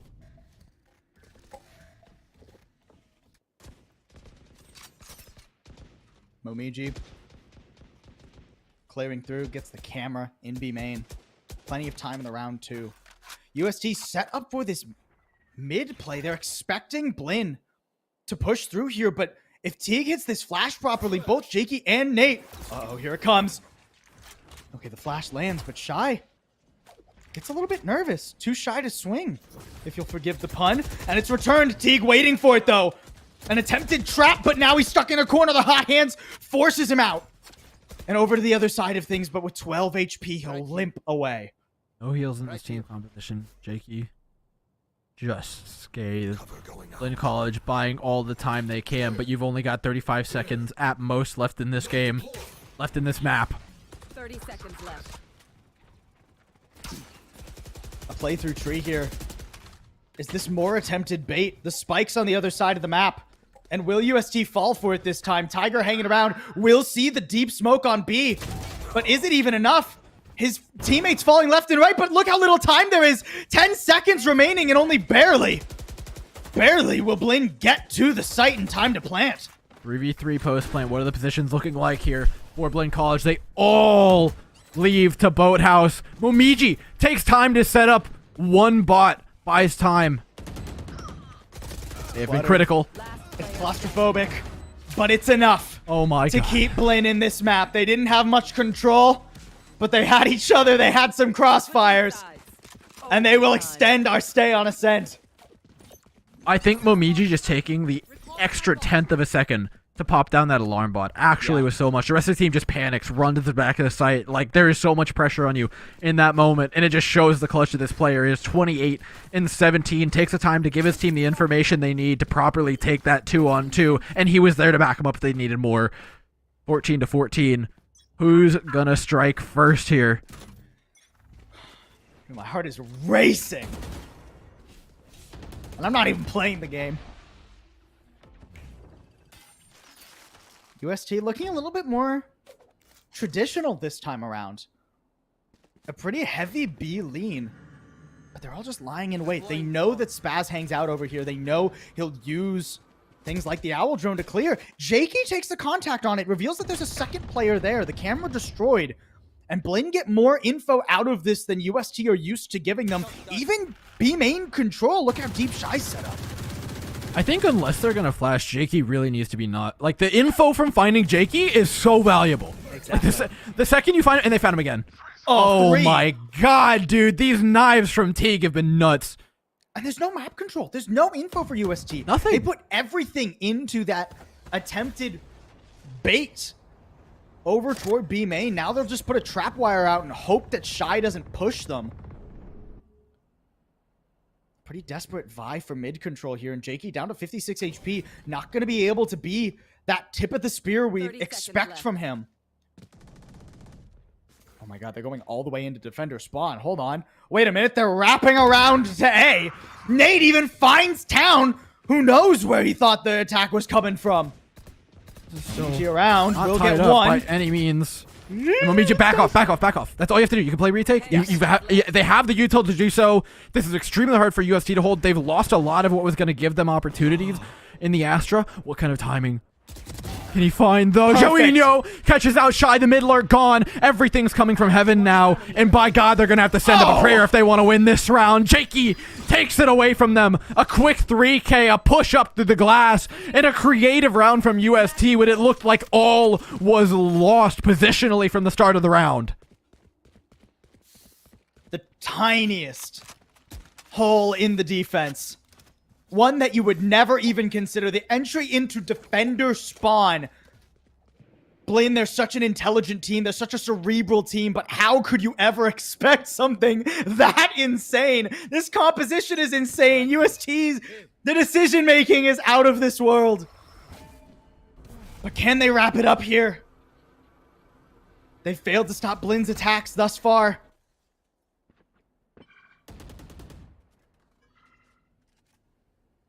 It looks like Blin will eventually end up on the A site, or at least they want to, based on where the spike is. But Momiji, once again, clearing out, getting B main control, just putting that pressure on UST, trying to keep players on this side of the map. Spike's still in spawn. This is pure default from Blinn College. They want that entry frag. They know they have advantage if it comes down to a first pick fight. They're going to kind of default, or by default, take this mid control. Been left open by UST semi-intentionally. They know what they're giving up in order to play harder on these sites, but playing harder on these sites has been how they've won a lot of rounds. Tiger has bought them many of them. This Brimstone has been at the forefront. Wait, can he get those picks again? Look where the spike is, though, too. There's a lot of pressure from Blinn, but... Oh, okay, there was a chance. But instead, both teams fall away from tree. Right here. You have no idea how glad I am that's not They a want to fake go again. back. They're going back straight into Jakey. They've given up this mid pressure. They'll leave Momiji over to maybe catch a rotate and B main. And instead, they're going to hard hit A. You know Jakey's in this corner. They've caught him here time and time again. Can they take him down? No, they can't. It's Jakey and Tiger. 2 versus 3 for Blinn College, and they must win. The plant will go down. UST biding their time, waiting to take their 3-on-2 as best they can. It's Shy and Teague. Teague, who's been there time and time again. No way you peek Kevin on this timing. They've got the flash set up. Oh, and it's perfect. And he's going all 3! Only good for one, though. Teague trying to wrap around. Has so little time to play with. Oh my god, he's done They it. have no idea. Teague, is this It's the not set up for bamboozlement? him. No! Nate sees it coming! When Teague doesn't show his head, Nate knows what's up. Defenders And win. UST are now, in terms of maps, on series point. Oh my god. Paul! We can't keep doing this. We can't keep doing this. Everything was right. UST, a phenomenal 2 rounds. Oh my god, dude. I can't do this for another 2 maps. That's what I'm gonna say. I feel the opposite. I want nothing more than 30 more rounds on each map we play. I'm going to be on the floor. I'm surprised we aren't already, I'll be honest. What an insane showing from UST with an insane composition. Like, we fell off that like halfway through the map because the gameplay was just so tight. But what was this comp? As a 3-controller, cyber cages, Phoenix comp. It felt like they were learning how to play the comp as the game went on. Like, it really was ugly starting things out. God. But by God, did they find the steering wheel eventually? And I think that one round, the final one, where they got squeezed into defender spawn. I mean, there's a concept in chess called only moves, right? Like, when there's only one move to make, sometimes it may be hard to find, but you're gonna find it because it's the only move and all the other options suck. And they got squeezed into a position where they had no options. Every other option that you would normally take sucked. And suddenly there was just this like yellow brick road paved for them down mid. And they're like, I guess it's the only choice we have. And it turned out to be really, really, really good. Yeah, I mean, I'll keep with the chess jokes. A discovered check, right? Yeah, I suppose so. I mean, that's what it feels like Blinn is in right now, is check. UST have almost mated the Fall South Regional champions. The team that showed up to not only ran through the entire lower bracket, including taking down UST, but also demolished the final 3-0, not even close on any maps. Now, Blinn has their back against the wall. We're going to a break here, folks. Let's hear from our runner-up, by the way, of Tiny over on TAMU. Fortunately, they are not going to be able to make it this weekend quite, but he has quite a few words to say, and when he's done talking, it's a quick break, and then we're back for Fracture.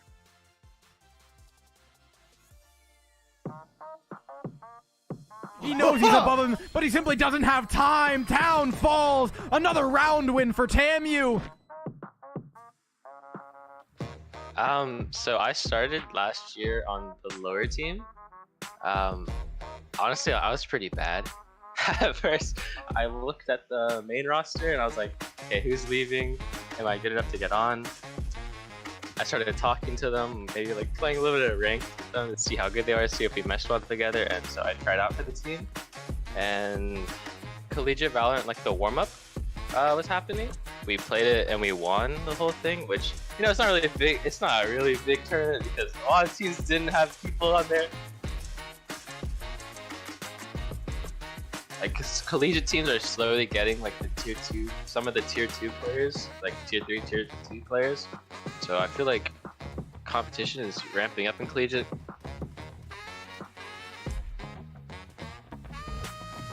OCU. I don't have a grudge against OCU or anything, but for some of them, Saint keeps throwing my rank games. He keeps throwing my rank games, man. He picked Yoru, no com, ran it down one game, and then after he said, sorry, bro.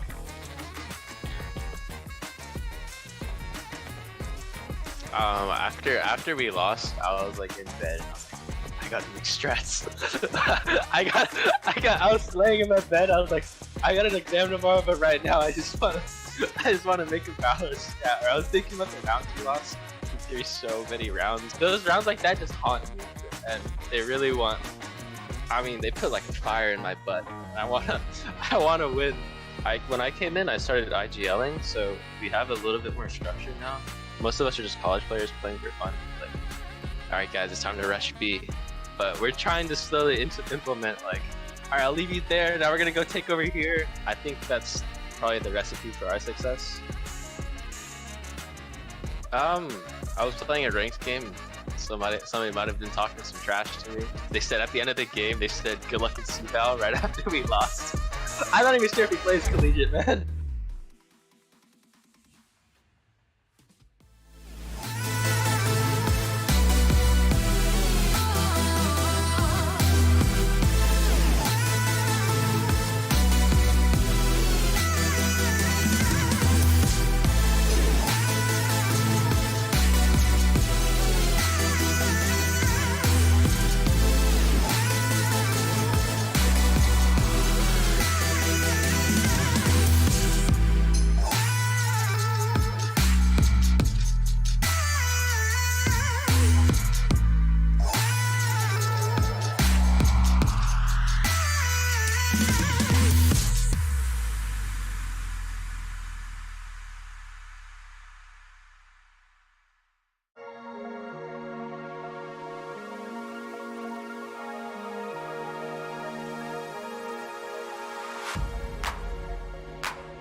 It took 30 rounds, but we finally figured out who deserved Ascent just a little bit more. UST ending up finally someone won their own map pick.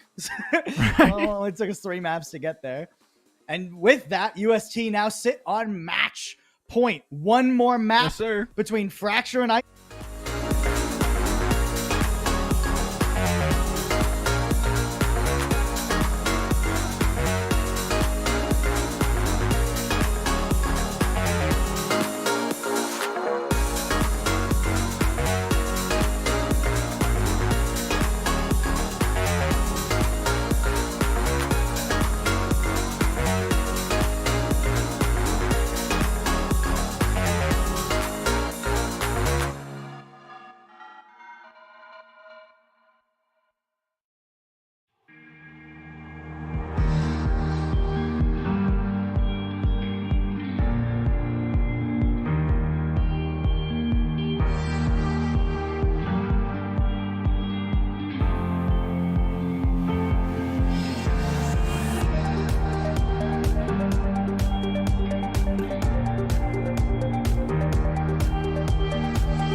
I think it was pretty expected that we were going to end up on Fracture in this series, considering we have 5 maps to play, right?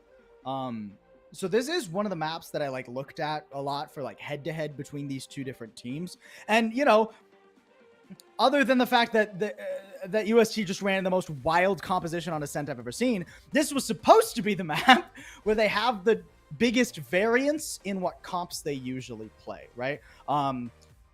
UST, interestingly enough, generally go for a little bit more of a control-heavy composition here, right? Like they run the Raze, they run Breach KO. It's got a lot of flashes, but the Raze is a little bit slower than when we look at Blinn. Typically, Shy is going to be on the Neon instead, which just runs at you. Yeah, and if we're talking about a team that can really utilize that Neon, Blinn's who I'm looking at. The set plays that we saw over on Haven and on pretty much every other map as well were really well executed in terms of how they did them. I think there were times that Haven, or rather on Split, where we were question marking a little bit of the coordination on them, but the execution of the strategy and the fact that they have them in their book is huge. And when you're talking about Neon, you have to be thinking about set plays, right? Especially when you're coordinating it with something like a Breach or the KO to try and get it in. It's going to be very interesting to head on to Fracture. Man, I can't even believe. I'm honestly still detoxing from that last map. I went through my entire, I have a giant water bottle for cash. Imagine this one goes 13-2. Oh man. I'd be very sad. Be tough luck. Unless it was 13-2 Blinn. I would take that I'll take on the that. chin, because then we get a 5th map and I'm okay with it. But, oh man.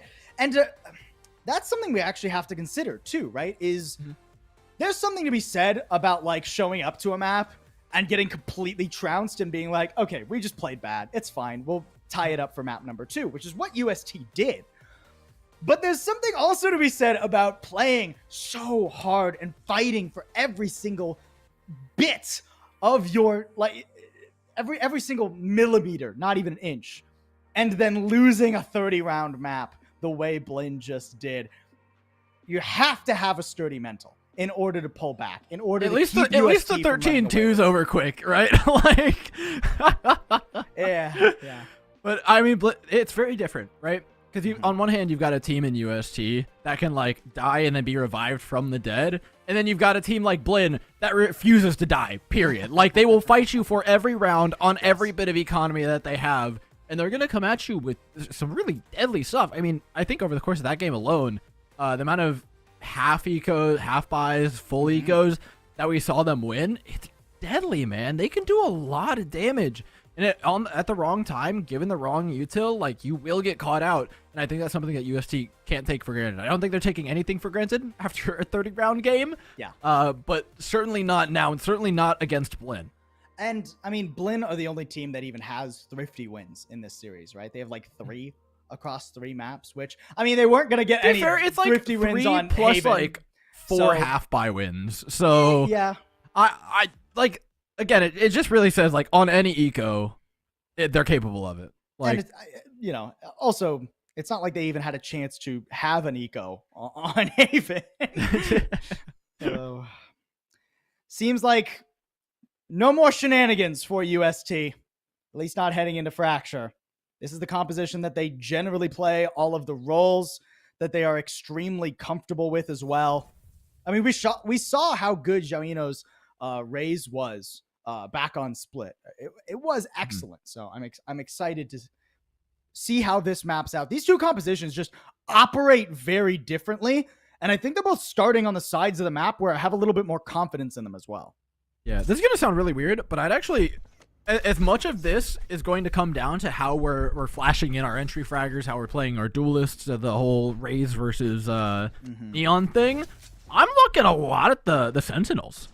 Momiji and Nate are the big highlights for me right now. They're going to be very on their own. We're going to be rotating away from them a lot. And I think alongside Tiger, Nate and Tiger, dude, those two across Split and last map, really, I mean, they've caused a lot of damage in terms of anchoring sites, and Momiji can do the exact same thing. And I think whichever team can manage to break those respective Sentinels on the opposite side better is likely going to be having far more success. We'll get that scoreboard fixed too, by the way. It's 0-0, not 14-16. At least not yet. We'll see how it goes. We can pretend. Ooh, this is interesting. Shy just stomping around beneath them over on the B site. Just saying hello. Huh? And a flash just thrown in to keep Mines considerate of tower. Also, UST are starting on the defense here, folks, as well. So the colors on the top of the scoreboard will be flopped as well. Not a bad trade. But Xiaoino gets away. And Jakey's here to support. Ooh. Okay, good work. Shots. There we go. A little dicey there. Nice stun. Great swing. Beautiful coordination from UST to start off Fracture. Ooh. Oh my god. That's the ace. That's the ace for Xiaoino. I mean, he's just shooting, man. You click it ahead, you know? As they say in Italian. Dude, he's just found all the aim that he needed in his back pocket to finish off that round. It started off with the pressure over an A main, transfers it, takes a satellite pressure like it's nothing, re-swings with his breach. Like, there's not much to that round other than just aiming better than the entirety of Blinn. Sometimes the analysis do be coming down to who clicked the button. The grenade was good. The grenade was really, I'll give him that. I mean, the stun was great too. The coordination from UST in general.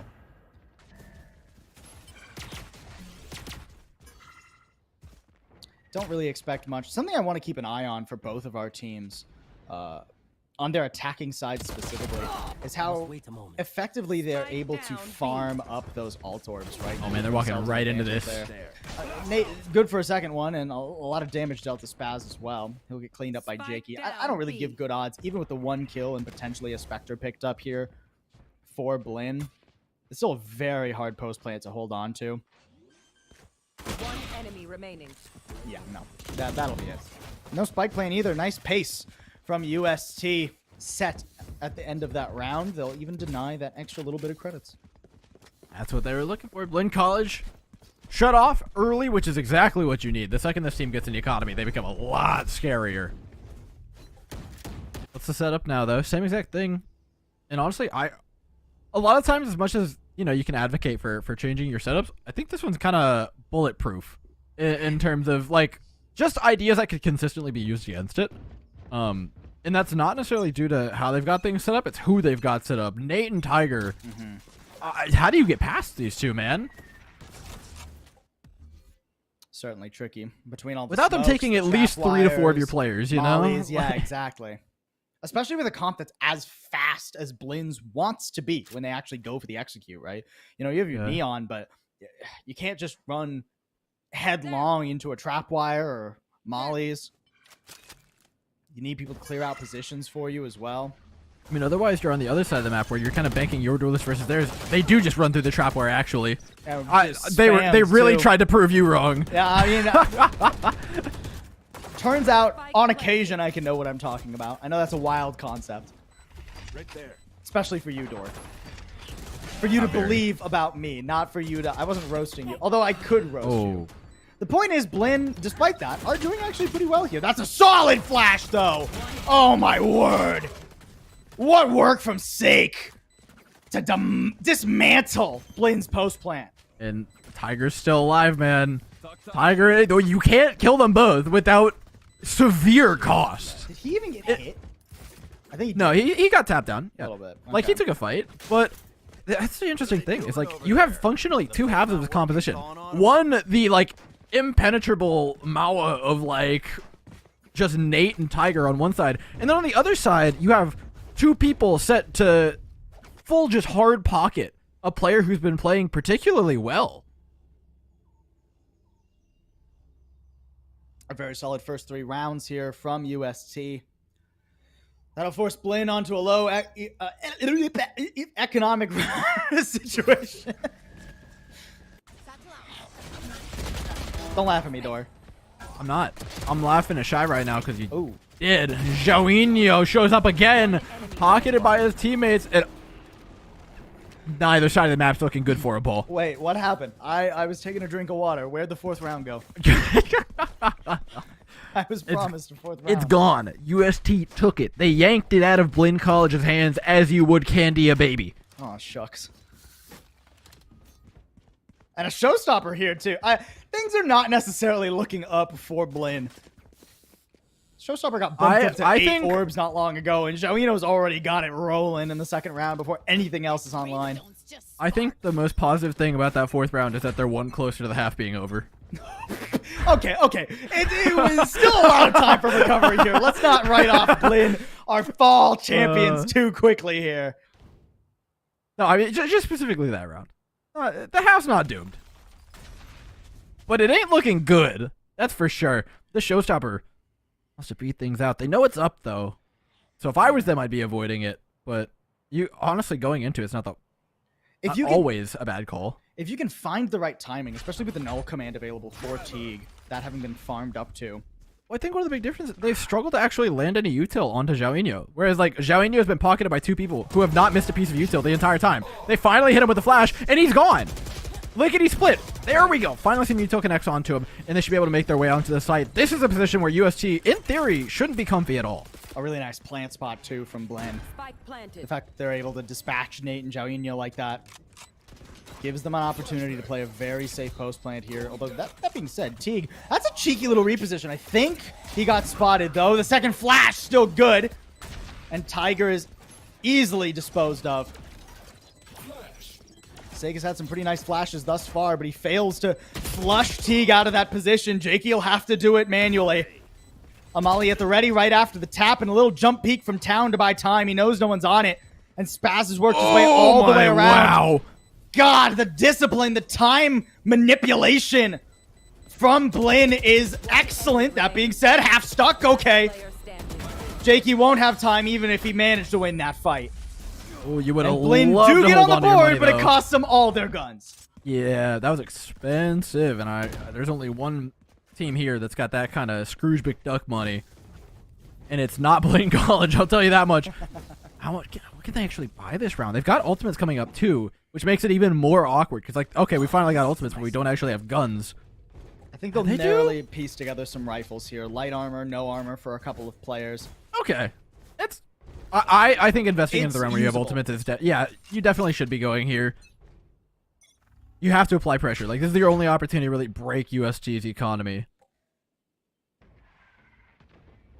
I like this. I want to see them approach this from more angles. We saw it early in the rounds when they tried to take on Nate up in heaven, but I think now it seems much more functional since they have proper utility to take it with. I really like control of tunnel as well, especially when you're running the Killjoy composition after the lockdown buff. Yeah, Momiji can just slap that down whenever he feels like and take very comfortable control of the entire B site. There's not much you can do because the Aftershock doesn't break it anymore on its own, right? 200 health. Aftershock does 150. This is a free ult and the free site. Only one ult used, too, out of the 3 extremely potent ones. And that will be enough to get Blinn onto the site. That Molly is a little bit tricky. It does buy some time. Oh, Tiger not escaping. Detained. That gives room for the plan. Yeah, it's going to buy a little bit of time, but you're okay with that. Did Spaz just stop plant because of his own nanoswarm? That's what it He felt got a like. headshot through the box, actually. He still hasn't planted the spike. 30 seconds up. Everybody's throwing their ults out as just a little bit of spam creates so much chaos. Oh, that paint shell's definitely That gonna paint kill. shell, I mean, it was either going to get Spaz or he was going to swing out into his death. 3 still stand as well. A rocket in desperation, but Joinho can't land it. Oh, actually, he didn't need to. I think he pressed the ult button after everyone was dead, bro. I got lost. I got as lost in the sauce as he did there, dude. I thought he was down to the clutch. Nope. Other one. He was fighting ghosts, bro. He's fighting his demons. It's hard to fight ghosts. You need a rocket launcher, man. He's seeing things. Check Johnny's pockets for hallucinogenics. Oh, that was jeez. All right. something.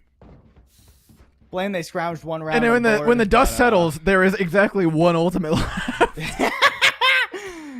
Jeez. Don't worry, visual clutter is not a thing. Shy can grab an orb here and get himself Palpatine fingers.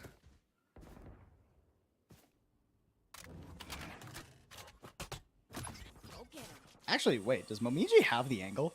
Wow, he does. Oh, okay, better gun. I thought Momiji had that for a sec, not gonna lie.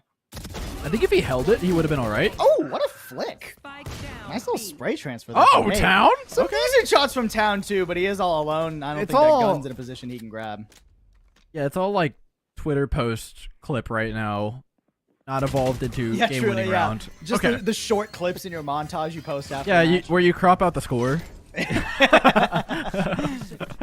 You use your personal POV. You don't use the stream one. Yeah. You don't show the. Oh, there we go. See, we got rid of it for him. Yeah. All right, let's take a look at how things are shaking down right about now. We got a little bit more money up on the board here for Blink College, so another opportunity to take a chunk out of USG's pockets, which are especially deep. They got those Janko jeans, man. I'll tell you what. Not gonna matter for quite some time, but like So you they said, have the what? Palp Janko jeans? What is deep that? pockets? You're older than me, Paul. I don't know what a Janko gene is.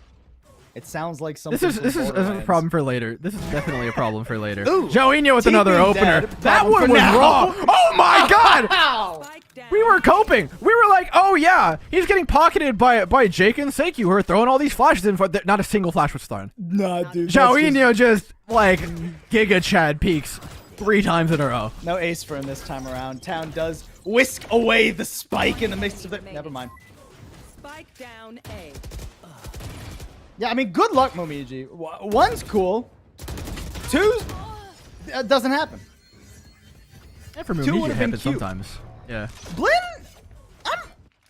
so I gotta wonder, because this is their second map pick, and this is the second time they started on the attack, and just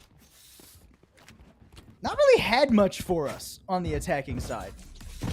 I mean, they're getting shut down left, right, and center. I think. this Yeah, is I also- mean, it is one thing. Joinho is just a beast right now.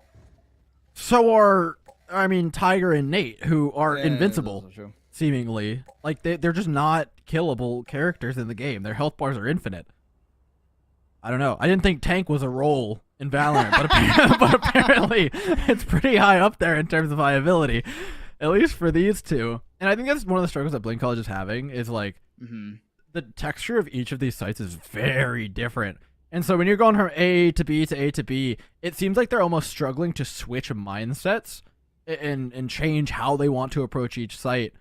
So on one hand, they're going to one, they're approaching it quickly, and then on the other hand, they're trying to dodge flashes and not get headshot by Joinho, who is 13-3. I mean, all you have to do is point at the score, and you understand what's going on that side of the map. He's got a little bit of heat in those phalanges right now, those fingertips. A little bit. Yeah. I What's the fix here for Blinn College, though? I saw Yeah, pings that's the going down question, towards right? the A side. I think. I was gonna say the null command, but they don't even have guns this round. I don't want to see him use the null command unless they get some crazy picks. Are they just gonna chuck everything at Joey? All right, we're tired of you killing us, and it's still gonna happen. That worked Still well. gonna happen. He's still good for one, and that was the ult that Blinn were trying to ride the wave of. One enemy remaining. Just hardly a dent in UST. Here's the least of my thoughts. I don't think this was the pause strat. If that makes sense. Yeah, no. It generally I think they called it. I think they're like equal. See what we can get done. If we can push out Jovinho, maybe we stand a chance. We pick up a gun, and then we have Palpatine fingers, as you like to call it. And so you've got 2 players with guns, and maybe you stand a chance because you're Blaine College. But this round is what they're really looking forward towards. 2 ultimates, null command, orbital strike up against none. Full armor, full weapons. They've got everything they could need to take this on. You lose this round, though. You're staring down the barrel of at most a 9-3 half, which would be ugly as they come. 9-3 if you get a thrifty. Yeah. Which Blake could. But still. There's too much available. I mean, it's a pop-out drop. And already the fragments slowing them down. A beautiful 0.2. Sake is ruining their day. Every bit of utility used, and eventually he'll overheat a little bit, actually. Swing out and do a flash that caught not a soul. Last player remaining. Blaine College find their way back onto the site and have finally found a way to connect a punch with UST's jawline. I mean, I think dodging Jovinho was the big key. Jovinho's been set up A main every single time, and he's just less threatening on the other angle, I suppose. Right? It would be taken out a little bit differently. Yeah, the pop-out's ugly. The drop-down's bad, but is it worse than getting your head taken off? Nothing Jakey was ever going to be able to do there. Nah. Okay. A glimmer of hope on this attacking side for Blinn. A chance for them to get some rounds at the very end of their attack. Ooh, change up though from UST. Look at this. Cypher being swapped for the KO. This is in 10 rounds. The first change of anything This is the that first we time have they seen. needed to change anything. It's true. I That's don't the even first think they time needed Blinn to had a change anything confident because, like, round. what are you gonna do? Go A while Jovinho has a showstopper? I guess that's their plan. It looks like their plan. This seems like the kind of plan that gets you blown up, though. Uh-oh, Shy. Oh! Didn't check the corner. Shy stays alive and the Rockets dodge. Jovinho Spike down A. cuts Shy's head off as he's sliding around, but with a Phantom too, Jakey. Oh no, wrong gun. Flash a little bit unnecessary, but ultimately, Blinn have found the weak point of UST. Spike Dish drop. The avenue of success. And I think Blinn College were really, or rather, UST were trying to kind of take control of it this time and show, like, hey, this isn't our weak point by aggressing into where they came last round, but Blinn College having none of it. Jovinho just gets the A main buff, and without it, he's a lot less scary. I mean, still plenty of money here for UST, so Sake and Tiger will try to steal away some of these rifles, at least put Blinn Last player standing. in a tricky spot for the final round of the half. I mean, even then, actually, it's not that tricky of a spot. But there's no reason not to go for it, I suppose. Yeah, I mean, USC have the infinite money glitch, so it's not a problem for them anytime soon. An 8-4 half would be not a miracle by any means, but certainly a better shot in the second half, significantly more so than it was looking like there for a second. Blaine College continue to just put the beat down on UST, which hasn't been happening for long because it was going the other way for quite some time. This is the bully being given a swirly for the first time in his life. What it feels like for UST. We're set up again back to what found them a lot of their success. I prefer this a lot more. And A can only work so many times. Dish and drop will only work so many times. So Blinn falling away from that quadrant of the map and instead trying their hand at B once more.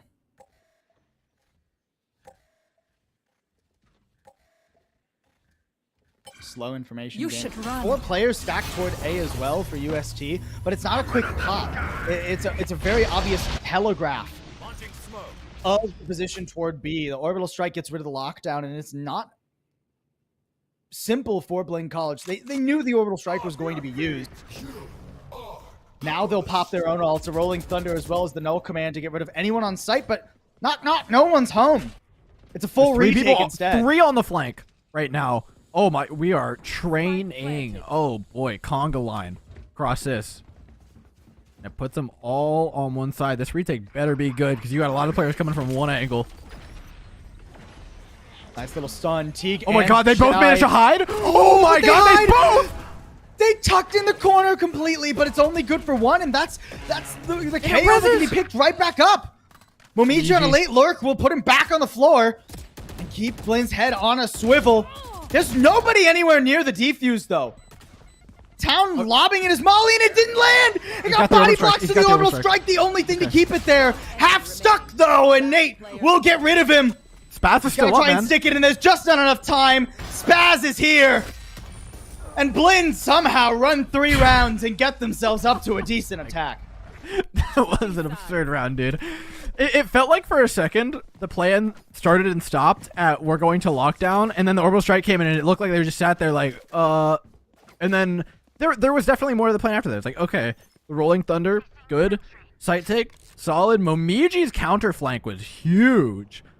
It really shut everything down. I thought almost certainly the position that Shy had managed to get himself in with, I think it was Teague who was set up with him, was phenomenal, but just didn't really manage to make anything of it, unfortunately, and the Resurrect comes through even after that. Tough position, but, I mean, Blinn College, tooth and nail, fought their way out of it. There's one thing they're good at, it's that. Go, go, go. And now, a short moment to take a breath, Blinn, but you need this pistol, or UST will get off to a soaring start. Blinn can't afford to be giving UST double digits before they get around on the board on their defense. A heavy lean toward B, or towards A rather.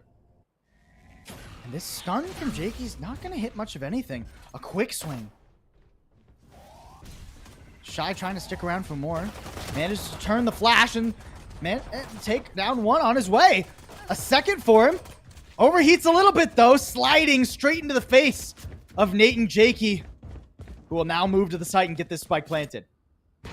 Oh man, this is like unstoppable force of movable object. Teague and Momiji versus Tiger and Nate holding a site. This is... And Jakey though? Solid start. Teague forcing Tiger out with the fragment. But how do you get Nate and Jakey to peek? Oh, Momiji knows where he is. A stun! How is he still alive? Momiji gets rid of him eventually though, and Blinn will get the pistol that they need. That settles that argument. It's an unstoppable force that's going to win that one. If I put my money on any 3 players to hold a site, it's those 3. But if I put my money on any 2 players to take a site, it's those 2, man. Fantastically played by Teague and Momiji, and I think the overextension there initially by Tiger, in the way that 1v1 really enabled that one to go on through. And it's one mistake. That's all you have to give up. And all of a sudden, Blinn College are knocking at your door. 5-8. An economic advantage their way. UST would have to put up their first eco, their first thrifty of the series if they want to stop that train from coming. Plant did come through. A couple of sheriffs allowed here for UST economically. So certainly not around where Blinn can afford to make mistakes. I already like the minor changes that Blinn are making in their defense too, right? They play for the trap play the first round, but after it's immediately used, they adjust the positions of people over in A main and then double down on their tower defense, expecting UST to potentially go elsewhere on the map. A great swing from Momiji, getting underneath the paint shell and right on top of UST. Good for a third as well. Eventually Tiger shuts him down, but it will be short-lived success. That paint shell was supposed to force him back, and Momiji just went. This guy just has such a great intuition for when to make the play. Truly. It's like, it's not insane aim. It's not, like, obviously his aim's great, but, like, it's not insane aim that's getting him these kills. He doesn't depend on insane aim. No, exactly. Like, he's giving himself, like, winning 1v2s, which is weird to say, but, like, really choosing his fights well. 8-6 now. Money Blinn College's way. They've been better on the defense the whole series. Undeniably better on the defense. But how much so? Enough to pull this deficit back? It's a question. Ooh, interesting. I see that, Town. This Neon has made UST a little bit nervous that Blinn might try something cheeky, especially on a bonus. Dude, they've got 2 shotguns. It's terrifying. I mean, it is cheeky. It's just not the cheeky, aggressive, throw the Neon at the problem push that UST are expecting. It's the ratty kind of cheeky instead. Ooh, nice little nanoswarm there, too. Off the alarm bot, keeps a slower rotation toward the B site. Hey, good for one, though. Right there. Actually, 2, excuse me. Before he gets traded back and Teague gets himself a rifle. His position is Momiji! known, but Momiji lying in wait again. He's just so Another! smart, man. And Tiger's forced off. They can pick up another weapon. Momiji should pick up. Oh, Spaz found out. That's I know brutal. exactly where that player's backing away now, though. Remaining. Oh, it's Jake down. Tiger's forced away. Can he actually He's get so this? far. Can he get this? No, wait, there's no shot. It's already half It's done. stuck. I mean, save your gun. He Later. can't do anything. He's gonna try it. No, I think it's wise. Yeah. Trying to take a gun away right now it's gonna stop things from getting out of hand. Because taking that gun away on your bonus, like versus saving one gun, I don't think is that much of a difference. But it was Blin's bonus, so UST have nothing. Yeah, but Blinn would have gotten to carry more weapons out. Whereas UST, it's like, okay, you'd play this round with one rifle, and then like I would rather take the bonus cash away from Blinn than We're have splitting one hairs gun. here. The point is, Blinn are well on their way to a comeback That they are. after a 7-1 start. They played so well. I mean, dude, Momiji and Teague, the perfect pushes. Retake, beautiful. UST are going to try the same thing that Blinn College did, but earlier this time, they're going to try for that drop-down play. How's it work for them? Oh, well, I mean, that was pretty sweet. I guess the spike's down. Solid movement from Joey, you know? I mean, and it's an eco and you got the spike down. If nothing else gets accomplished, you got that. Nice little trade there, too. Oh, and what a cheeky post play. It's really early, though. That's perfectly Does it- timed. Does this even matter? Like, it's... Oh, I mean, it Shy's dead. Oh, he's so low! Okay, it's funny. It's funny. I gotta give him pretty that. funny. And Does you know, Sake also have a lineup? Oh wait, they also there's have also an orbital strike. Door, this is getting a little bit. This is getting a little bit silly. That's the second kill Tiger's gone with utility. Teague on the close angle. Oh, does that stop the spike plant? With Spaz being that low, it No actually way. does. Hold on, the defuse getting a little bit cheeky here. The spam. No way. That's him. No way. No way. No way. Tiger.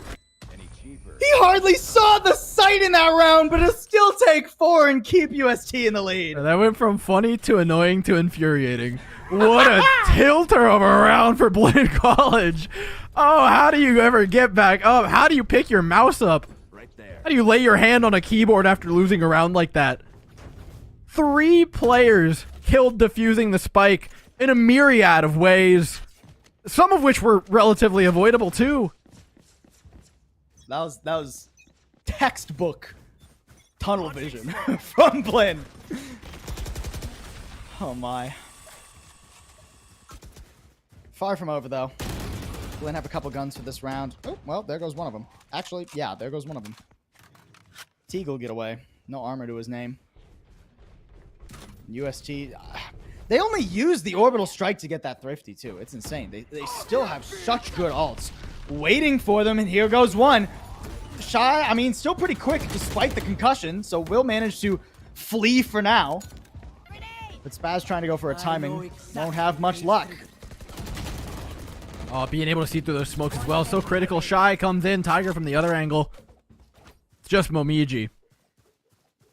I mean, I don't think we've seen anything above a 1v2 thus far in this series. The teams have been so tight in being able to close out their rounds up against 1 to 2 players. And this is UST up to 10 now. 3 more rounds. And UST will send our fall tournament victors home. Deny them a chance at a repeat grand finals appearance. Deny them a chance at their repeat lower bracket run from the quarterfinals. Cypher with no brim. AG holds on. I was making a very serious, like, narrative point. I was, like, laying down the gauntlet. And Oh, here's my he's co-caster fucking out done. here. Cypher with no brim. Look, we got the You infuriate full me, like Dor. 180 of him too. I couldn't help myself. All right, UST, what do we got? What are we cooking up here? This is gonna be a buy round for Blinn College. Not much left in the tank after this though. You're gonna have them broken if you can just defeat them here. No ultimates on board, save for Shy. I'm not sure it's gonna see too much action this round. The last time Shy tried to use the overclock, it did not go well. No, not exactly. No, Still, though, kind of a just tool. bopped him. I think in like next round, should they lose this one, it'll be very important. Watching the flank, though, again. It's Nate, making sure this push doesn't come. Oh, he's got the camera set up for it, too. It's kind of mean. He spot it, and I think they know exactly where Nate is, and they want none of that.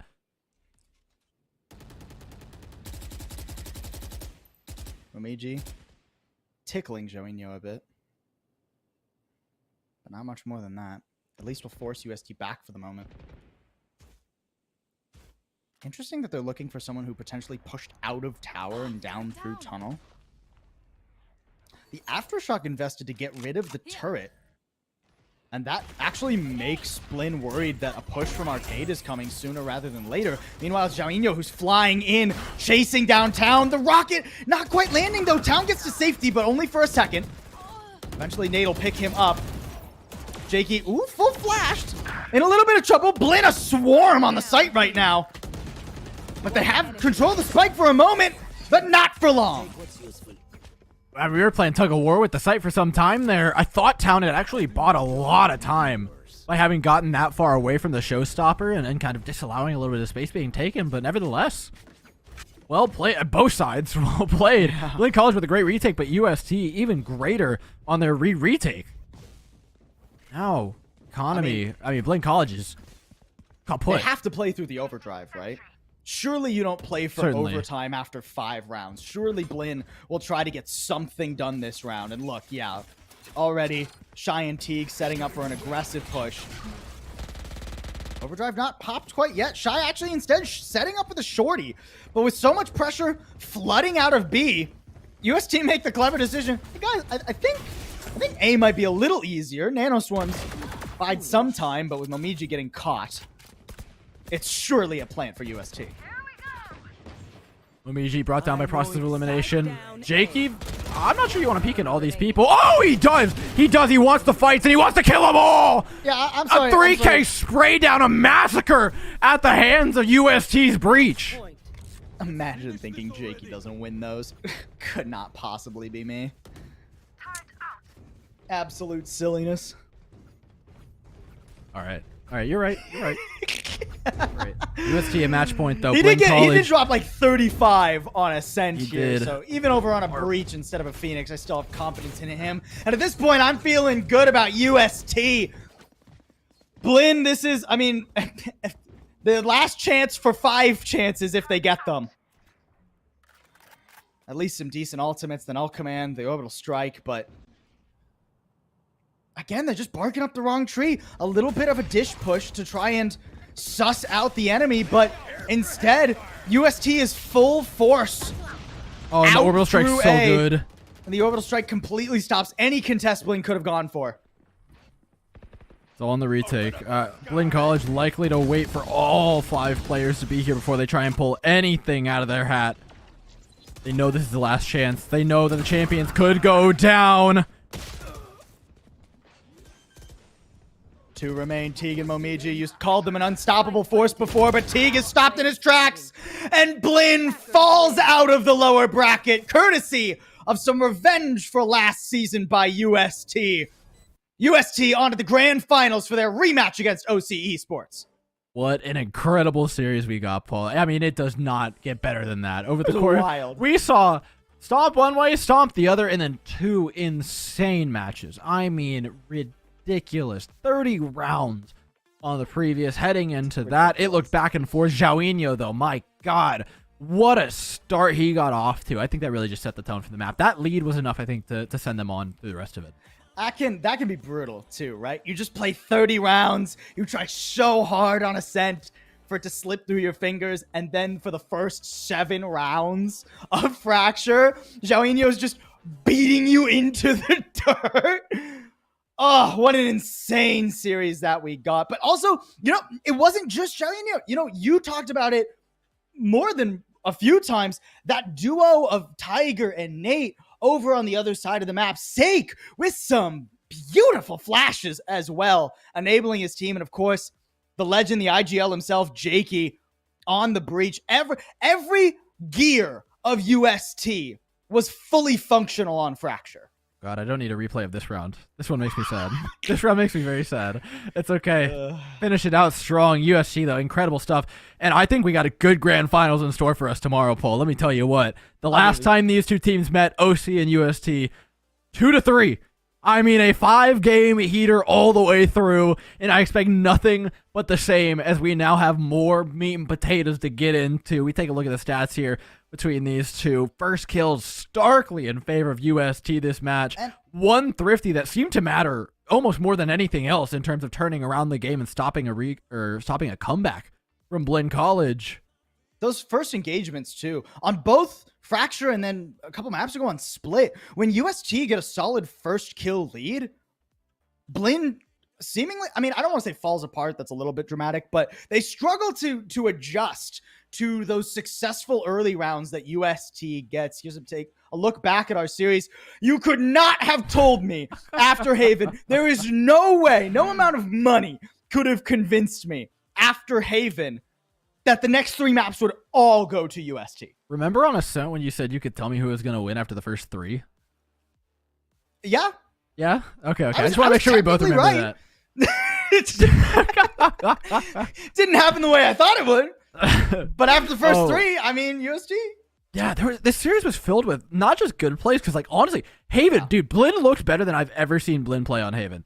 The counter-stratting, the level of play, everyone was on. Momiji was popping off. The team was playing well. The strats were good. The micro was perfect. But we never really saw that same level on any of the other maps. And I don't think that's down to, like, UST, like, turning up. I think Blinn were super prepared for Haven, and you never really saw that same tooth come out on the other maps. For sure. Well, and I think it goes to show just how seriously Blinn takes this, right? When they lose a map versus a team, they will hit the books. They will work on the whiteboard as long as they need to have a perfect run against them next time. We saw that in the grand finals of our fall tournament. After losing 2-1 to TAMU, they came back with a vengeance and didn't let TAMU a single map when it was a similar map pool. Today was not a similar map pool, and that was a very long match ago that they played against UST beforehand, right? There wasn't a lot of reasonable footage for Blinn to divulge when it came to the maps that we saw in our pool today. But the one map that they, played the same way as before, Haven, Blinn took over the game. Then things changed up. We went to Split. No one had footage on Split. How do you as effectively prep for that? Then we went to Ascent with the most bonkers composition I have ever seen win a match of collegiate Valorant. And that is saying something. Yeah, we've seen some whack stuff. We've seen like 5 duelists, and that took away a match. But I was still more surprised because just the level of play. Exactly. And doing that at this level of play is insane. And again, like I said, it seemed like they were also like learning it as they went at times. But nevertheless, it still looked clean enough at the end of it. They played well. A lot of it came down to fundamentals more so than playing the composition for them to pick up that win, and just good gunplay on top of that. But like a win's a win, man. I don't care how you get it. The comp looks all right. I don't know if they run it tomorrow. I think that's kind of their trump card gone, so I don't think you do that against an OC. Because, like, they would have seen it. They have time to talk about it. But nevertheless, they do have a match against OC tomorrow. And boy, oh boy, do OC have some footage to watch. God, I am so interested by our grand final tomorrow. I am so interested. Let's just also just take a quick peek at our like, top 6 matches. Like, lower bracket, 2-1s. And, Blinn do pretty well against Ottawa Braves. Then we got 3-2, 3-1. If tomorrow's not at least 3-1, I'm going to eat my sock that I'm wearing here right now. It's going to be a banger game for sure. UST hungry to get revenge against some buddies of theirs too, right? Like we saw in the interview with Jakey. They're familiar with a lot of the players on Oklahoma Christian University's squad. So that's going to be an absolutely insane game. This was an insane series. Without a doubt. Thank you all for joining us here today. Make sure you're back tomorrow for our grand final in the winter tournament. OC Esports tried to take the title. Either way, tomorrow we're getting a new champion of CVAL South. An unbelievably competitive region comes to a close for this tournament tomorrow, and we'll see you there.